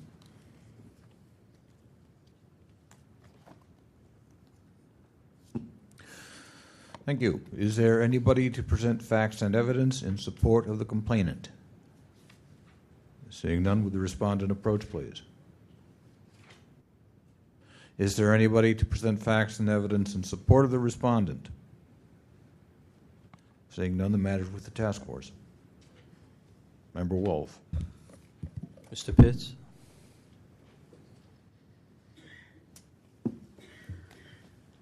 On page 134 and 135, is that the meeting that you attended? I'm quickly getting there. Yes. Yeah, Okay. 134. On page 138, is that a meeting you attended? Yes, I did. Okay. I'm going to just make a quick clarification. Those are two different meetings, and if anything, for me, what it would show is that. Well, let me finish. Which meeting did you get which notice? Okay, so you're actually making reference to a third meeting, and that meeting happened before. Okay. So the first meeting, I got the document saying that I could show up, and then what happened is Which document is that? Is that contained here? Okay, let me see here. The document that spoke of me being able to, the document that said that they were going to have the meeting is this document. So when I came there, So that's the one on page 134 Yes. that says, attention, all McKinney-funded programs that serve families. Yep. Okay. So you know that that is a school district meeting? No, it's not. See, the thing is that first, Allie Slagater, who did not show up, she's an employee of the Department of, I believe it's Department of Human Services. So, okay, she's a Department of Human Services. Okay. This building is a Department of Human Services building, and the person who actually kicked me out of the meeting is from the Department of Human Services. I get that. I'm more concerned about who is running what meeting. She was. No, but she is representing who? The Department of Human Services. Okay, so this is a Human Services Agency meeting? It's their meeting. It's their building. Okay, I'm just concerned about the building, the meeting, not where it was held. Mm-hmm. Okay, because we have to identify whether this was an official body, city body, to determine whether they were required to make the posting or not. Okay. Now the other thing about that is that on 38, this is going back to the local homeless coordinating board. It's not going back to the school board or nobody else. It's going back to the local homeless coordinating board. Right. So which document are you saying was supposed to be posted and wasn't posted? Well, I can't tell you what document should be posted, but it's very clear in the ordinance that if you have a meeting, that it should be posted. It should be posted on the website. Right, what we're trying to determine is what they were in violation of. For what meeting did they not make a posting? It would be the one on October 20th. Okay, so and the fact that they actually kicked me out, and that's a different issue. Okay, so right, your complaint is specifically says failure to post meeting, not allowed to attend meeting, and no public comment on the agenda. Okay, so the question is whether this was, and the respondent's not here to answer the question, but whether this was an official meeting or whether this was just some event. I mean, I think that's something the city attorney should have chimed in on, whether or not this is a passive or non-passive meeting. Okay. I'll stop there. I'll leave the other members. Member Johnson. When you did, I don't know if you were at the meeting long enough to answer this question, but your complaint is directed to the local homeless coordinating board. Were a majority of the members of the local homeless coordinating board present at the meeting? I got there early, and it was primarily me and the local homeless coordinating board staff there, and she's the one that kicked me out. It's difficult because not all meetings have to be noticed. Mm-hmm. Only meetings of a quorum of the defined bodies. So without her present, it's difficult to... And I definitely want to note that this is like, I'm going to guess this is like the second or third time that she has either not shown up or shown up and not been here for the agenda. I definitely want to make reference to the document that you received where she had to leave early because she had a social event. Richard Nee, I believe you read that last time, and hopefully you remember it, but I didn't. I should have submitted it, but.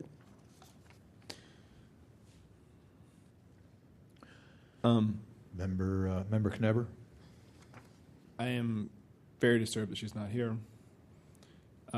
But my recollection from the pre-trial hearing is her contention is that it was not a policy. I don't agree necessarily, but her contention is that it was not a policy meeting. It was her meeting with granted programs about what they do.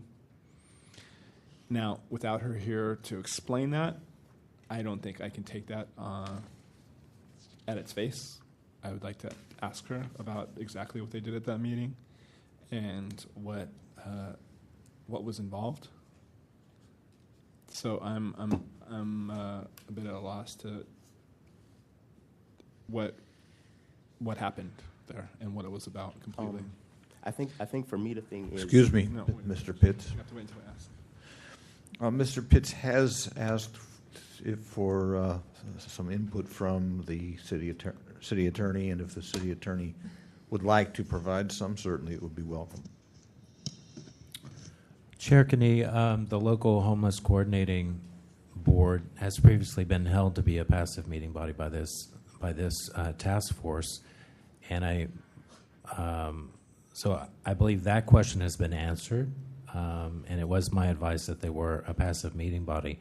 But I think in this complaint, the issue is whether this was a meeting of the local homeless coordinating board. Mm-hmm. The respondent says it was not. Mr. Pitts has alleged that it is, and that's really, I think, the primary issue before the task force. Member Johnson.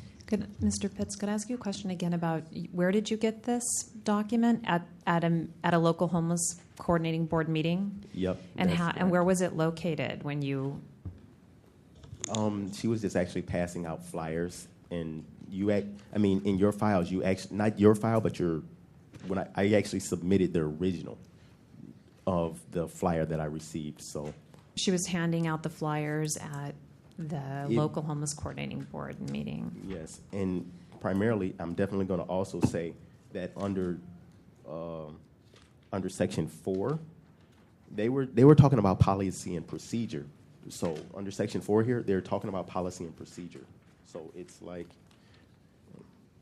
they're going to shape policy and procedure, and I just think that everything came through them. Even in the pre-hearing, Allie had said that she had called that meeting. It's in the audio where they actually called this. Allie called this meeting. Her email is on the flyer.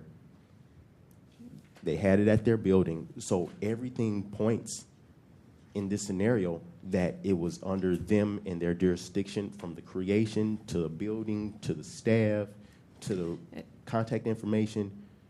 Do you understand, though, that's not a requirement for having to post notice? Okay, it's the meeting of a body that's a passive meeting body or a policy body. So we have to try to determine who was, what was done at the meeting. Well, for me... Excuse me. Mr. Threet. I just wanted to add, Chair Kinney and members, that it's possible that this body that met is also a passive meeting body. It's unclear from the facts presented whether that's the case. I don't have enough facts to determine that are before us currently. But the allegation was that it was a meeting of the local homeless coordinating board, not of a separate policy body. Member Washburn and Member Kneber. I sit on the complaint committee, and where Ms. Schlocketer appeared, and she maintained that this was a meeting that she called. The members of the local homeless coordinating board were not present, and these were grantees or potential grantees, and this was kind of a working meeting to get some information from them that would then be presented at the local meeting of the local homeless coordinating board. So if we take her at her word, then I wouldn't think that would be a passive meeting body. It would be a type of meeting that's held in the city, many, many times every day in the course of city employees doing their jobs. And but we need to have her here so that we can be clear about that. Member Kneber. That's exactly my sentiment.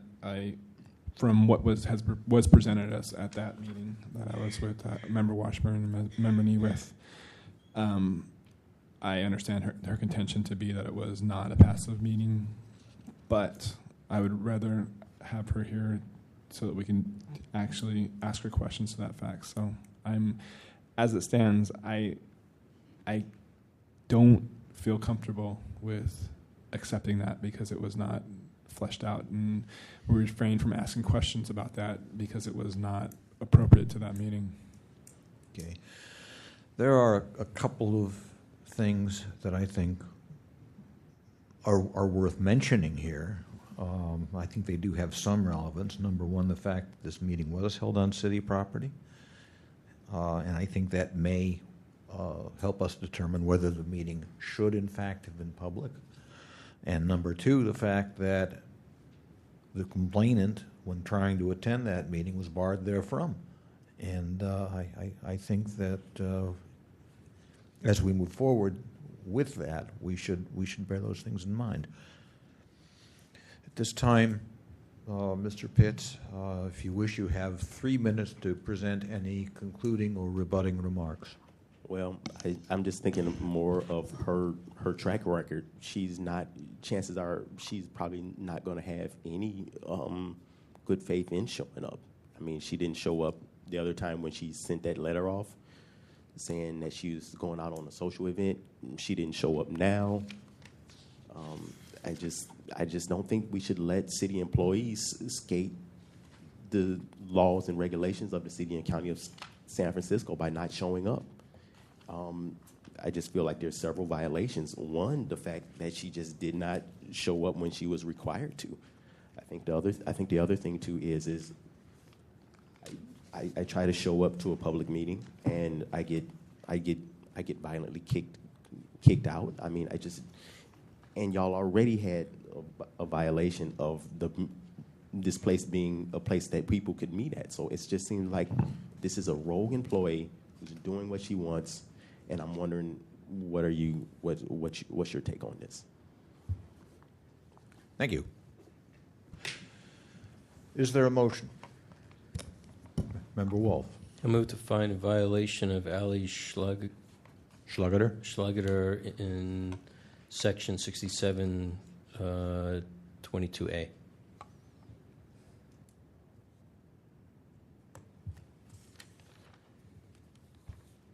And failure to appear or to designate somebody. Isn't that 6721E? 22A. Every department head shall designate a person or persons knowledgeable about the affairs to provide information, including oral, to the public about the department. No, you're right, 21E. Sounds the same. Sorry. You're changing it. Right. It's almost the same way. I'll second. Moved and seconded. Discussion? It's 21E. 6721E. Is there public comment on this item? Thomas Piccarello again. Pardon me. Looking at the agenda packet, I see Miss Allison. We call her Allison. She indicated to you that she would be submitting documentation supporting that it wasn't the local homeless coordinating board meeting, but obviously she didn't. And any statements, I believe, that she makes at the complaint committee shouldn't be discussed at the full task board, especially when the respondent does not show up. A couple of things about this meeting you should know. The meeting was at the local homeless coordinating, was at HSA building. The participants invited were McKinney-funded programs, which means HSA gets $10 million a year from the federal government, and they, through McKinney vendor funds, they give it out to nonprofits. So this is HSA money, HSA's building, and HSA staff. Even if there wasn't a quorum of local homeless coordinating board people, the fact that you had many of these nonprofits discussing with staff of HSA, fundamental policies regarding homeless people. That's a public meeting. That's a policy body, because eventually, staff will report to the entire local homeless coordinating board members what was discussed at this meeting. So really, you have a series of meetings that all local homeless coordinating board members will participate in without public participation. Thank you. Thank you. Is there further public comment on this item? Seeing none, public comment is closed. Is there further discussion? Roll call, please. On the motion, Member Manny? Aye. Manny, aye. Member Washburn? Aye. Washburn, aye. Member Knebber? Knebber, aye. Member Wolf? Aye. Wolf, aye. Member Johnson? Aye. Johnson, aye. Member Nee? Aye. Nee, aye. Mr. Chair, we have 6 ayes. Okay. In the order of determination, what I think should happen is that we schedule this for reconsideration at our next regular meeting. That would be on January 25th, at which time both sides will be instructed to appear so that we can make a determination regarding the substance of Mr. Pitts' complaint. This matter is, although we failed to find violation on the actual complaint tonight, this matter is not concluded.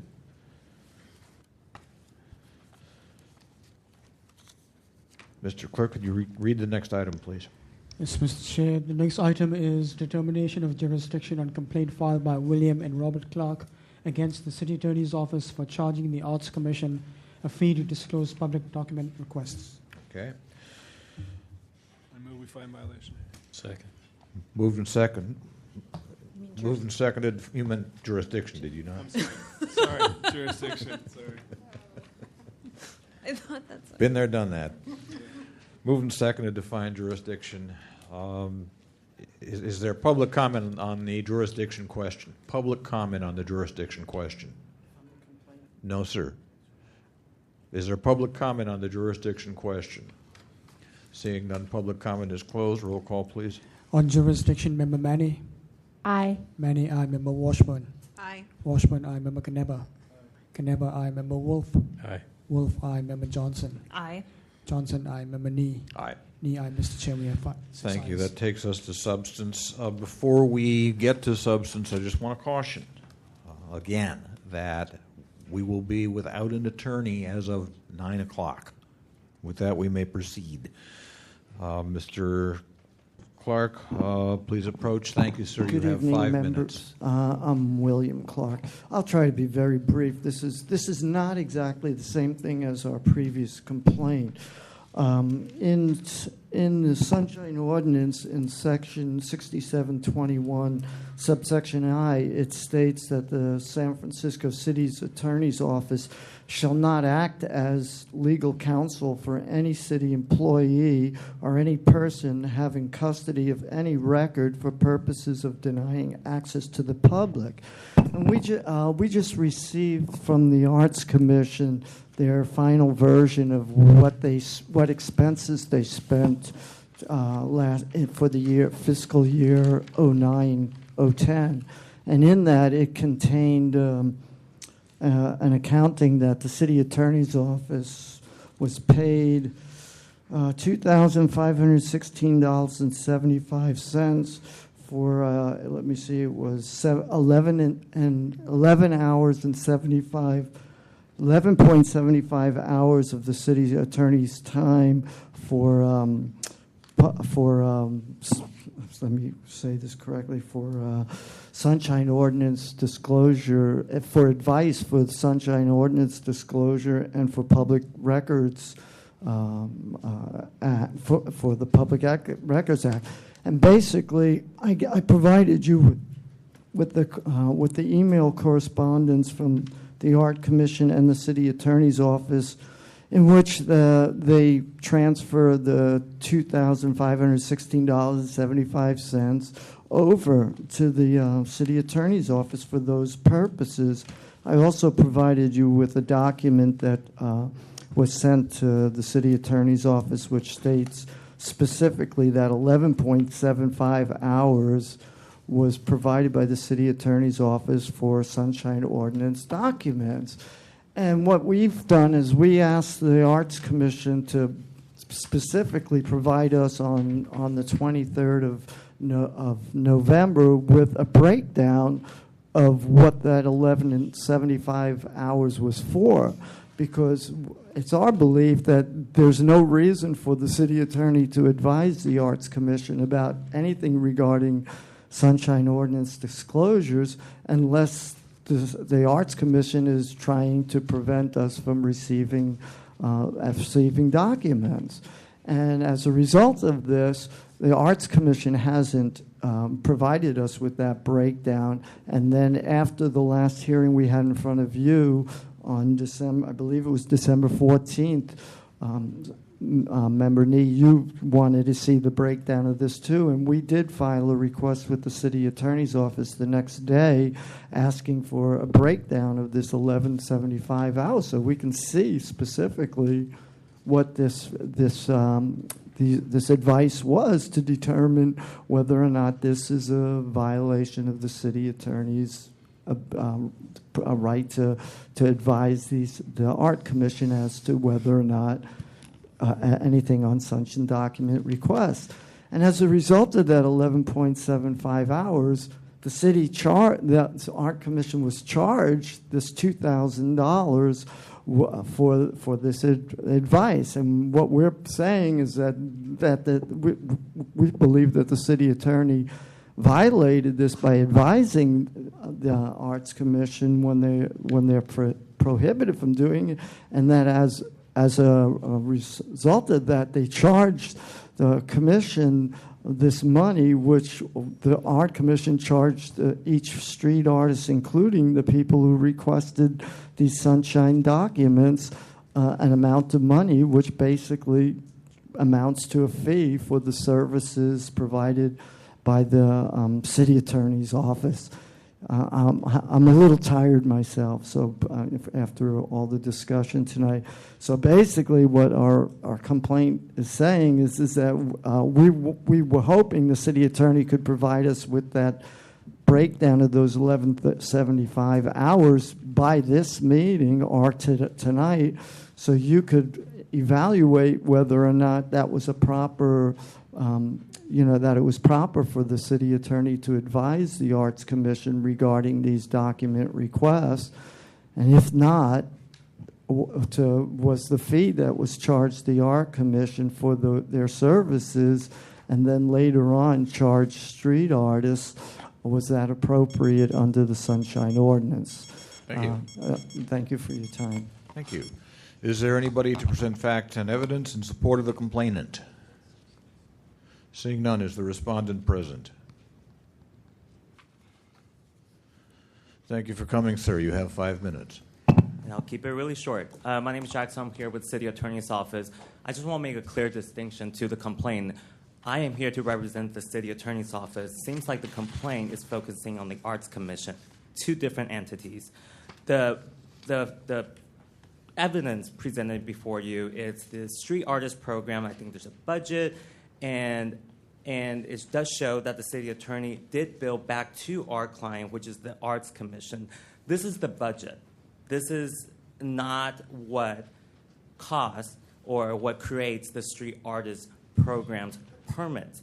That I actually do not know how the street artist program works. Our city is not, the city attorney's office is not involved in setting that particular permit. I do believe, and I don't want to speak on behalf of the Arts Commission, I think the problem here is there's a misunderstanding. The complaint is having an issue with the permit itself, the pricing of the permit.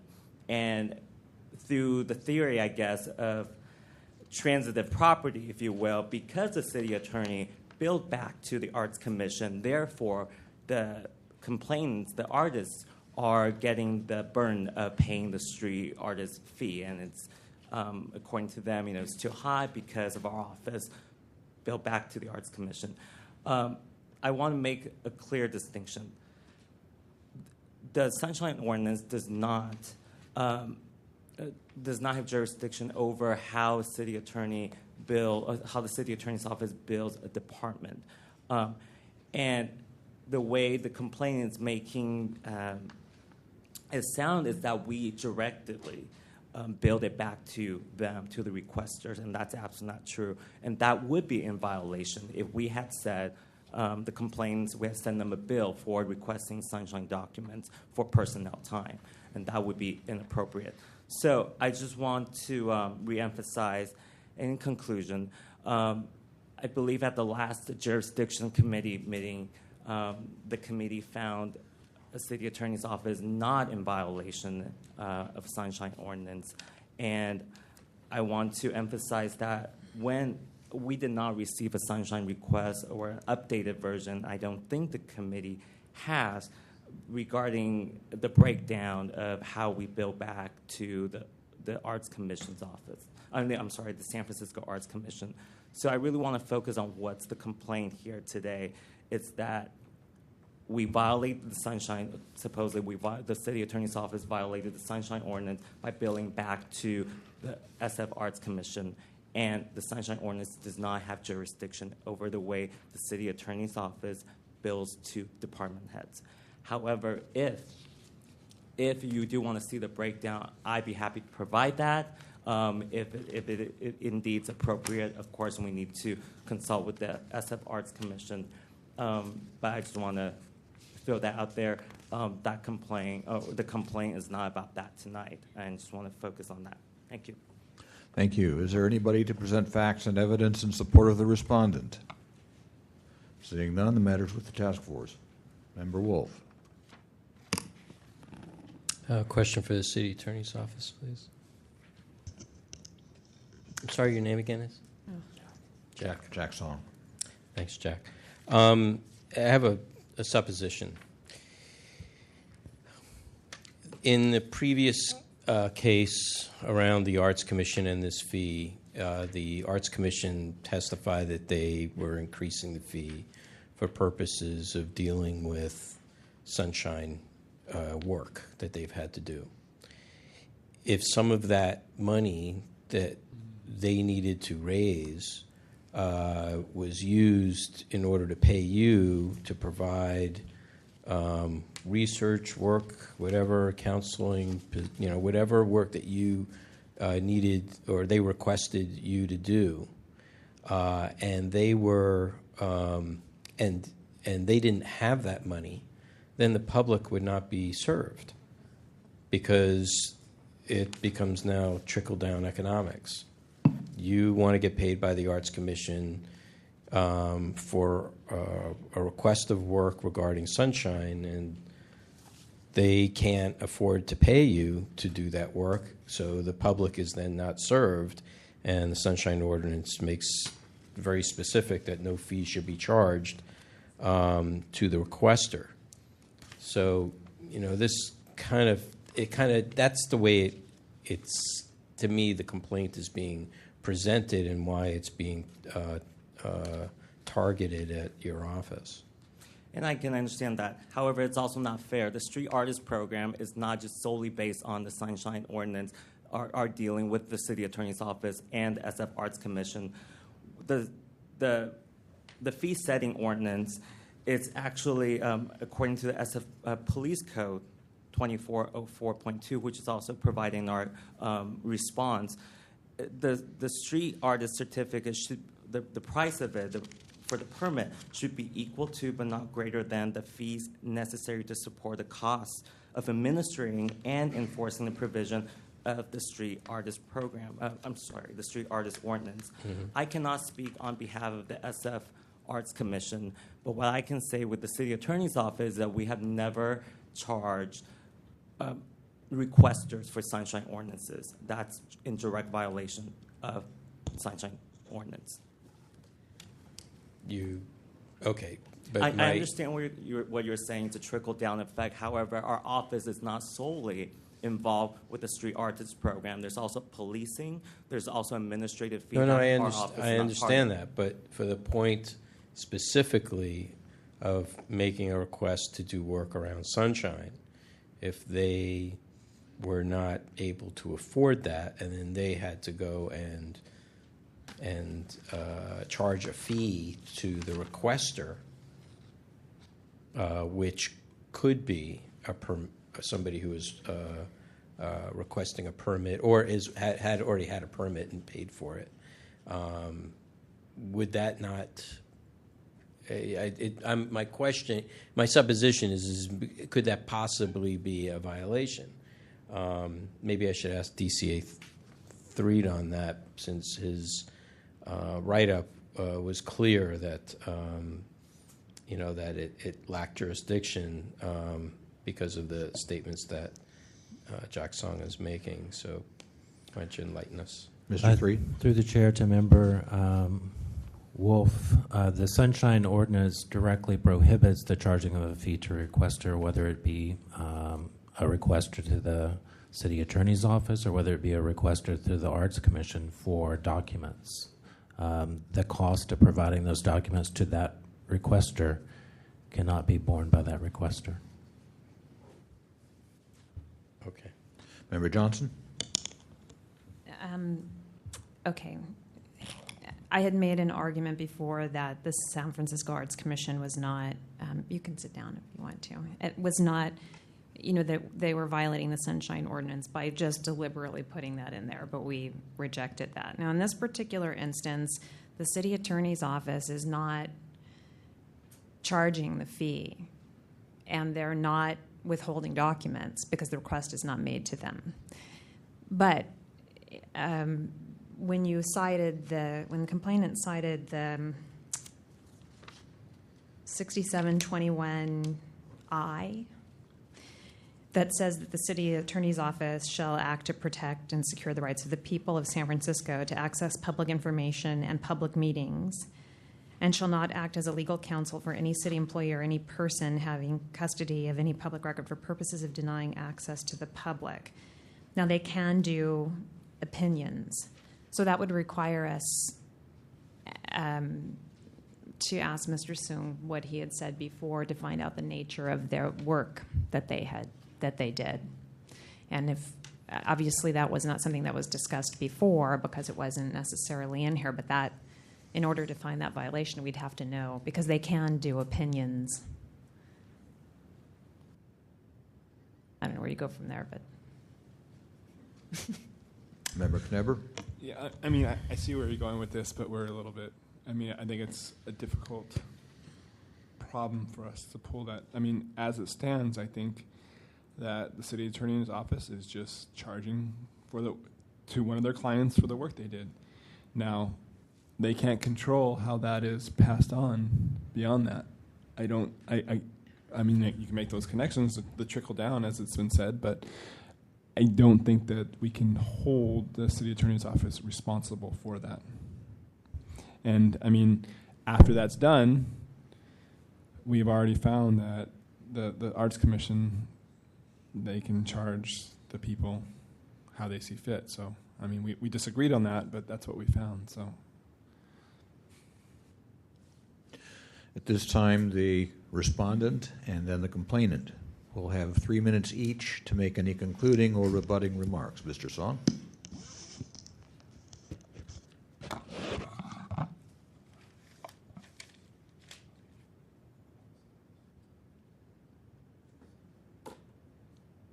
I think I just want to reiterate the fact that after the December 14th jurisdiction hearing, the committee did not find the city attorney's office in violation because we never directly charged the requesters for Sunshine public record requests.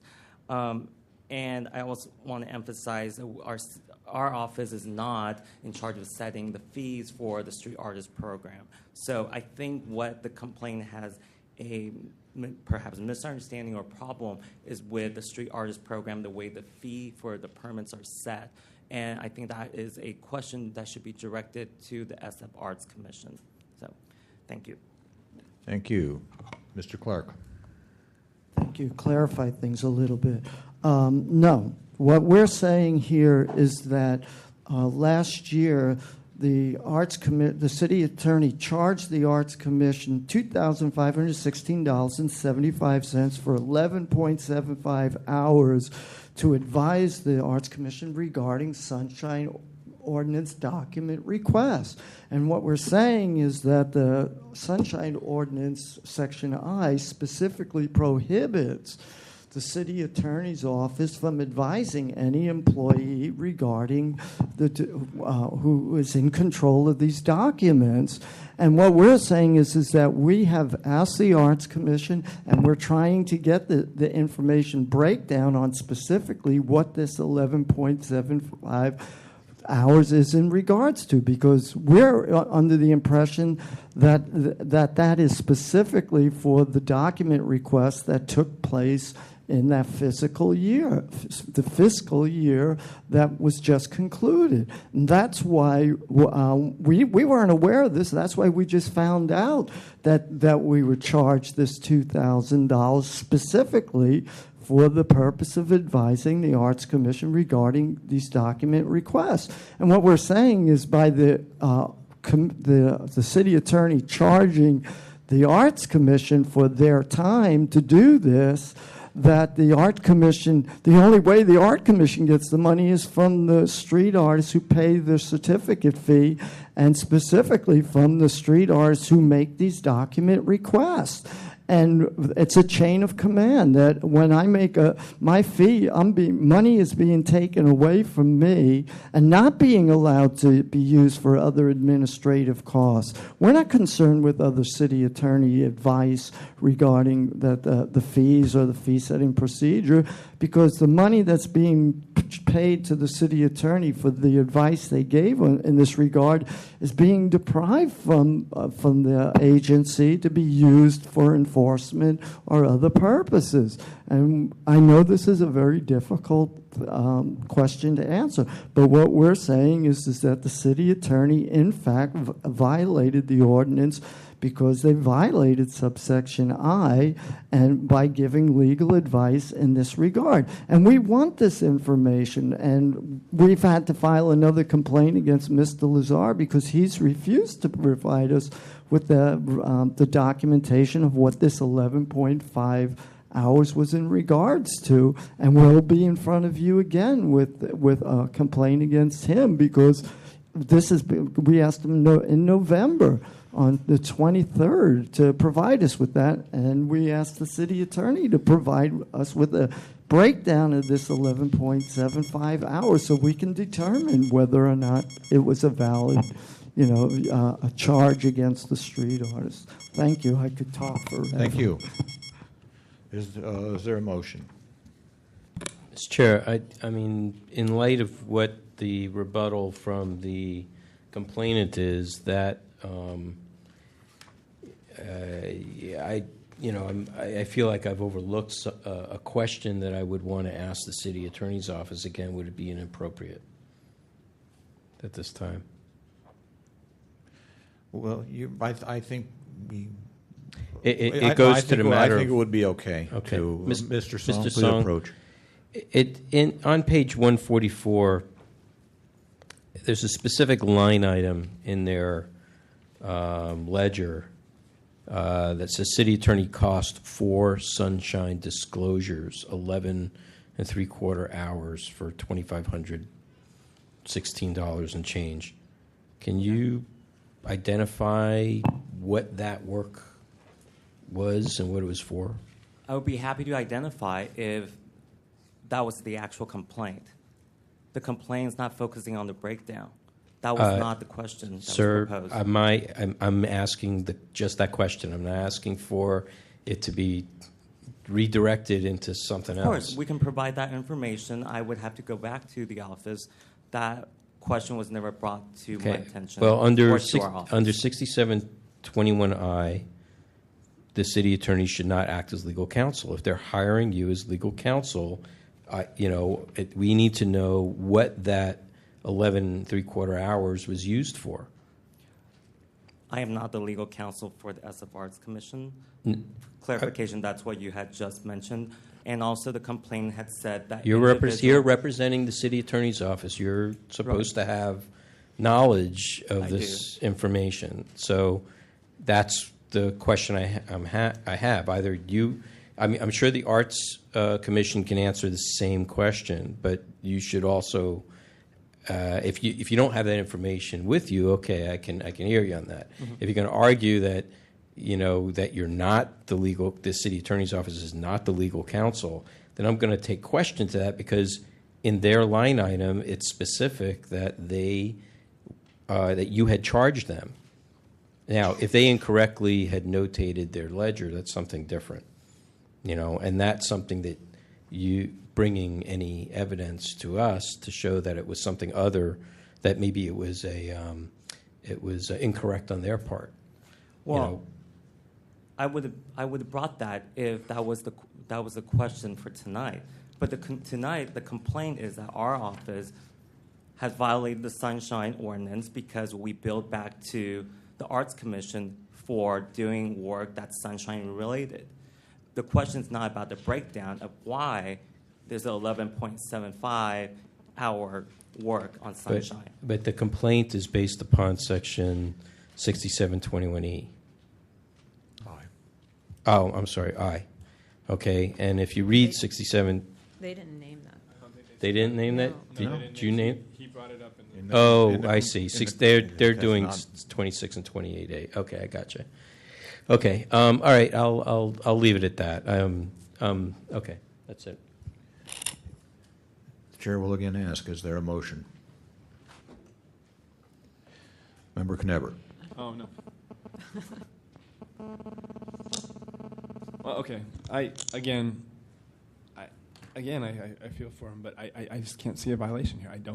I don't see how we can attach a violation to fees charged by the city attorney's office. Now, getting to the questions that were posed, if there's another violation brought up about how those, what those fees related to, that's a different matter. But on this case, on its merits, I would propose finding no violation. Is there a second? I'll second it. Moved and seconded. Discussion. Member Wolf. The reason why I seconded it is because I agree with Member Knebber. I think the complainant should make this complaint back to the Arts Commission, and that way we can find out exactly what they need to produce, what it is, so then we can find out if 6721I was violated or not. I think that's really the I think the core of this complaint. If they're concerned about that money being charged by the city attorney's office, that would be the correct complaint to be made. So I based upon what's been presented here, I would have to agree. Is there public discussion? Is there public comment on this item? Seeing none, public comment is closed. Further discussion. Roll call, please. Yes, Mr. Chair. On the motion, Member Manny? Aye. Manny, aye. Member Washburn? Aye. Washburn, aye. Member Knebber? Aye. Knebber, aye. Member Wolf? Aye. Wolf, aye. Member Johnson? Aye. Johnson, aye. Member Nee? Aye. Nee, aye. Mr. Chair, we have 6 ayes. This matter is concluded. Thank both sides very much for your attendance. At this time, we are losing our city attorney. We now have no attorney present at the meeting. The chair would recommend that on items, on all of the remaining complaint items, they be continued. It is my intention to call a special meeting sometime approximately 2 weeks from today. It would be Tuesday, Wednesday, or Thursday of that week. We could continue to hear other items. Beyond that, we have some committee reports. We also have the administrator's report. Member Wolf.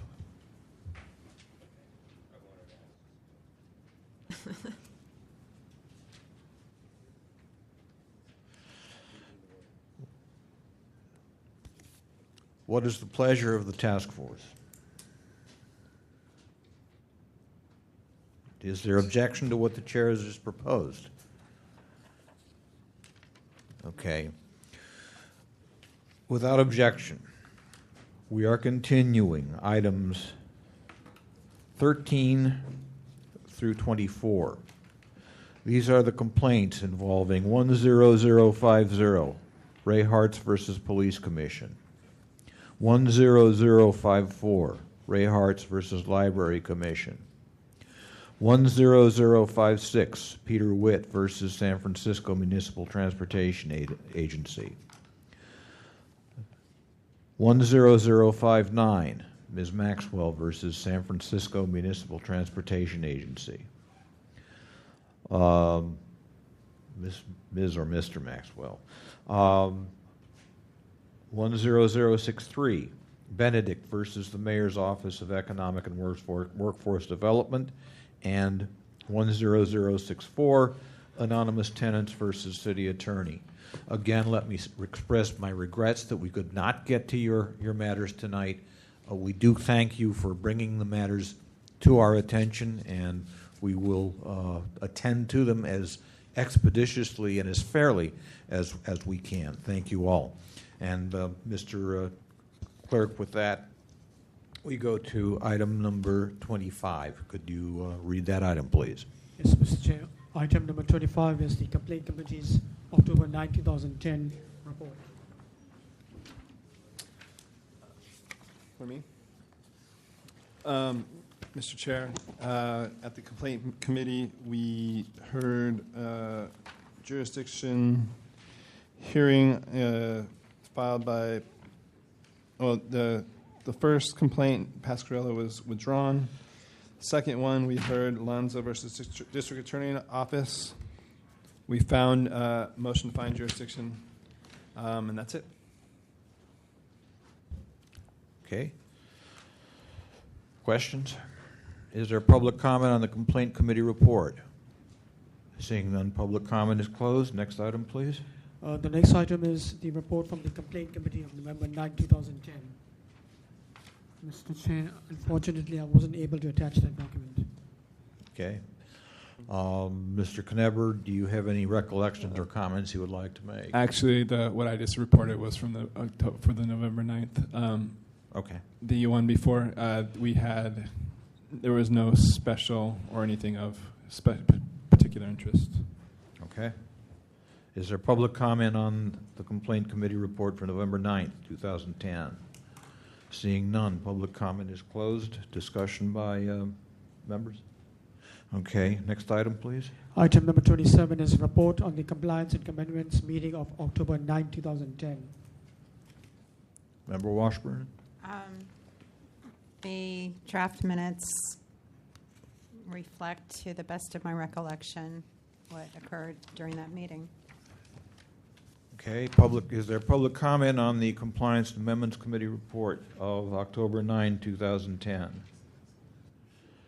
Seeing none, public comment is closed. Discussion? Next item, please. Next item is item number 28, report on the Compliance and Amendments Committee meeting of November 9, 2010. Again, Mr. Chair, that document was not attached. Okay, Member Washburn, any recollections you'd like to make? Not at this time, Okay. at this hour.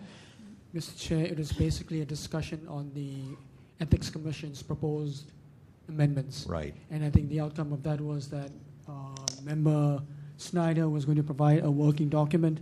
That's for the next meeting. January meeting. Yes, and Okay. that I should have received that document while we were having this discussion.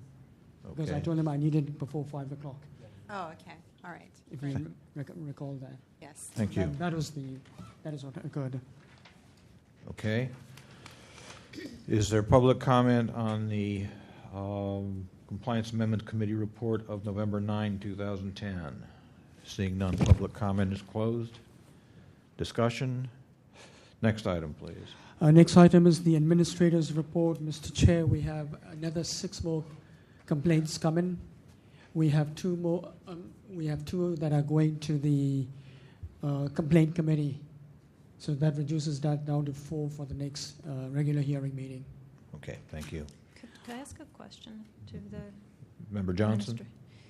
Do you sometimes receive complaints that you resolve before we ever get them here? Through the chair, yes. Thank you. Yes, my recollection is that actually the majority of matters brought to Mr. Rustam's complaint are never reached the task force. Am I correct? Is that That is correct, Mr. Chair, Member Johnson.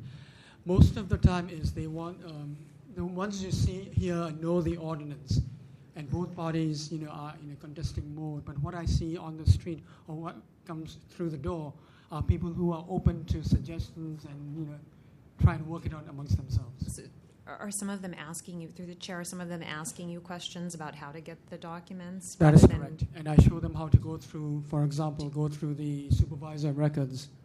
Do you document that in any way? That is documented in all the emails that I send out. Some of them are CC to, like if I have initial questions, I CC it to Cheney. I was thinking that might be something that you want to include in the Board of Supervisors report because it shows the need for the budget. If there's, I don't know how to do it. Shows that we're doing good work. He's doing good. Well, you need money. Shows that Mr. Rustam is doing a splendid job with a very heavy workload. So, Mr. Chair, the amount of complaints for this year, for last year, is in the 82 range, I think. Okay. Further, is there further discussion?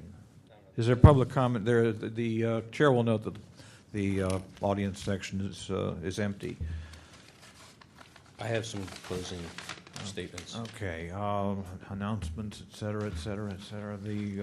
Takes us to item 31, announcements, comments, questions, and future agenda items. Member Wolf. So for future agenda items, I would like to suggest 2 presentations.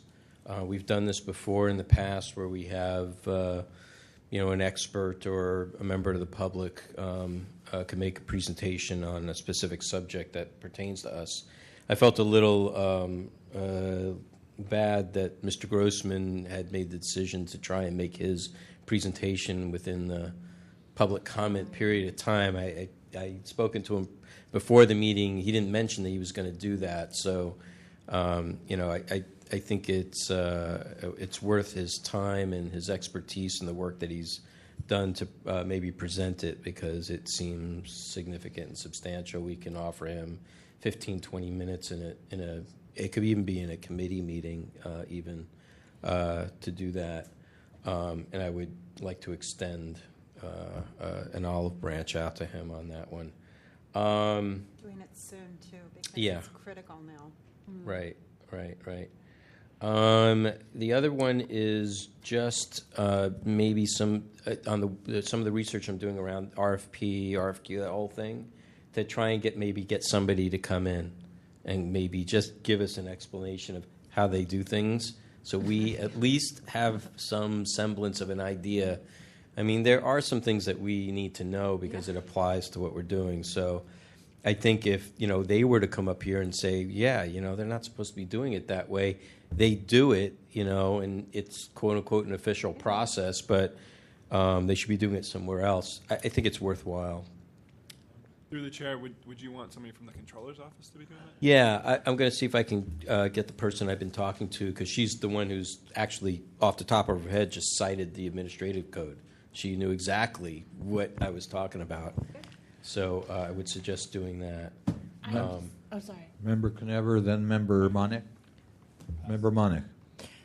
So I'm also concerned, just as I'm sure all of us are, as far as reaching quorum and how many folks are active on the board and attending meetings. And I know that we have 2 seats vacant, and I think I'm done in March, and I'm not entirely sure if I would renew. So basically my point is reaching out to folks to hopefully get those 3 seats filled so we have less of these issues. I mean, is there a way that, I'm happy to help too, to reach out to get people to...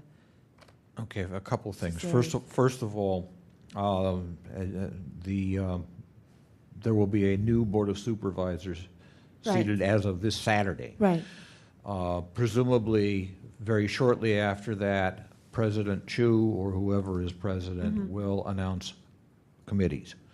The Rules Committee gets first crack at screening applicants for the task force. As soon as the Rules Committee membership is announced, I will give a serious nudge to the Rules Committee to get that process underway. We do, in fact, have three applicants for the 2 vacant seats, and 2 of them I know personally, and one of them comes very highly recommended from maplight.org, which is an outstanding organization. So I think we'd be in good shape if we can get the Rules Committee to act quickly.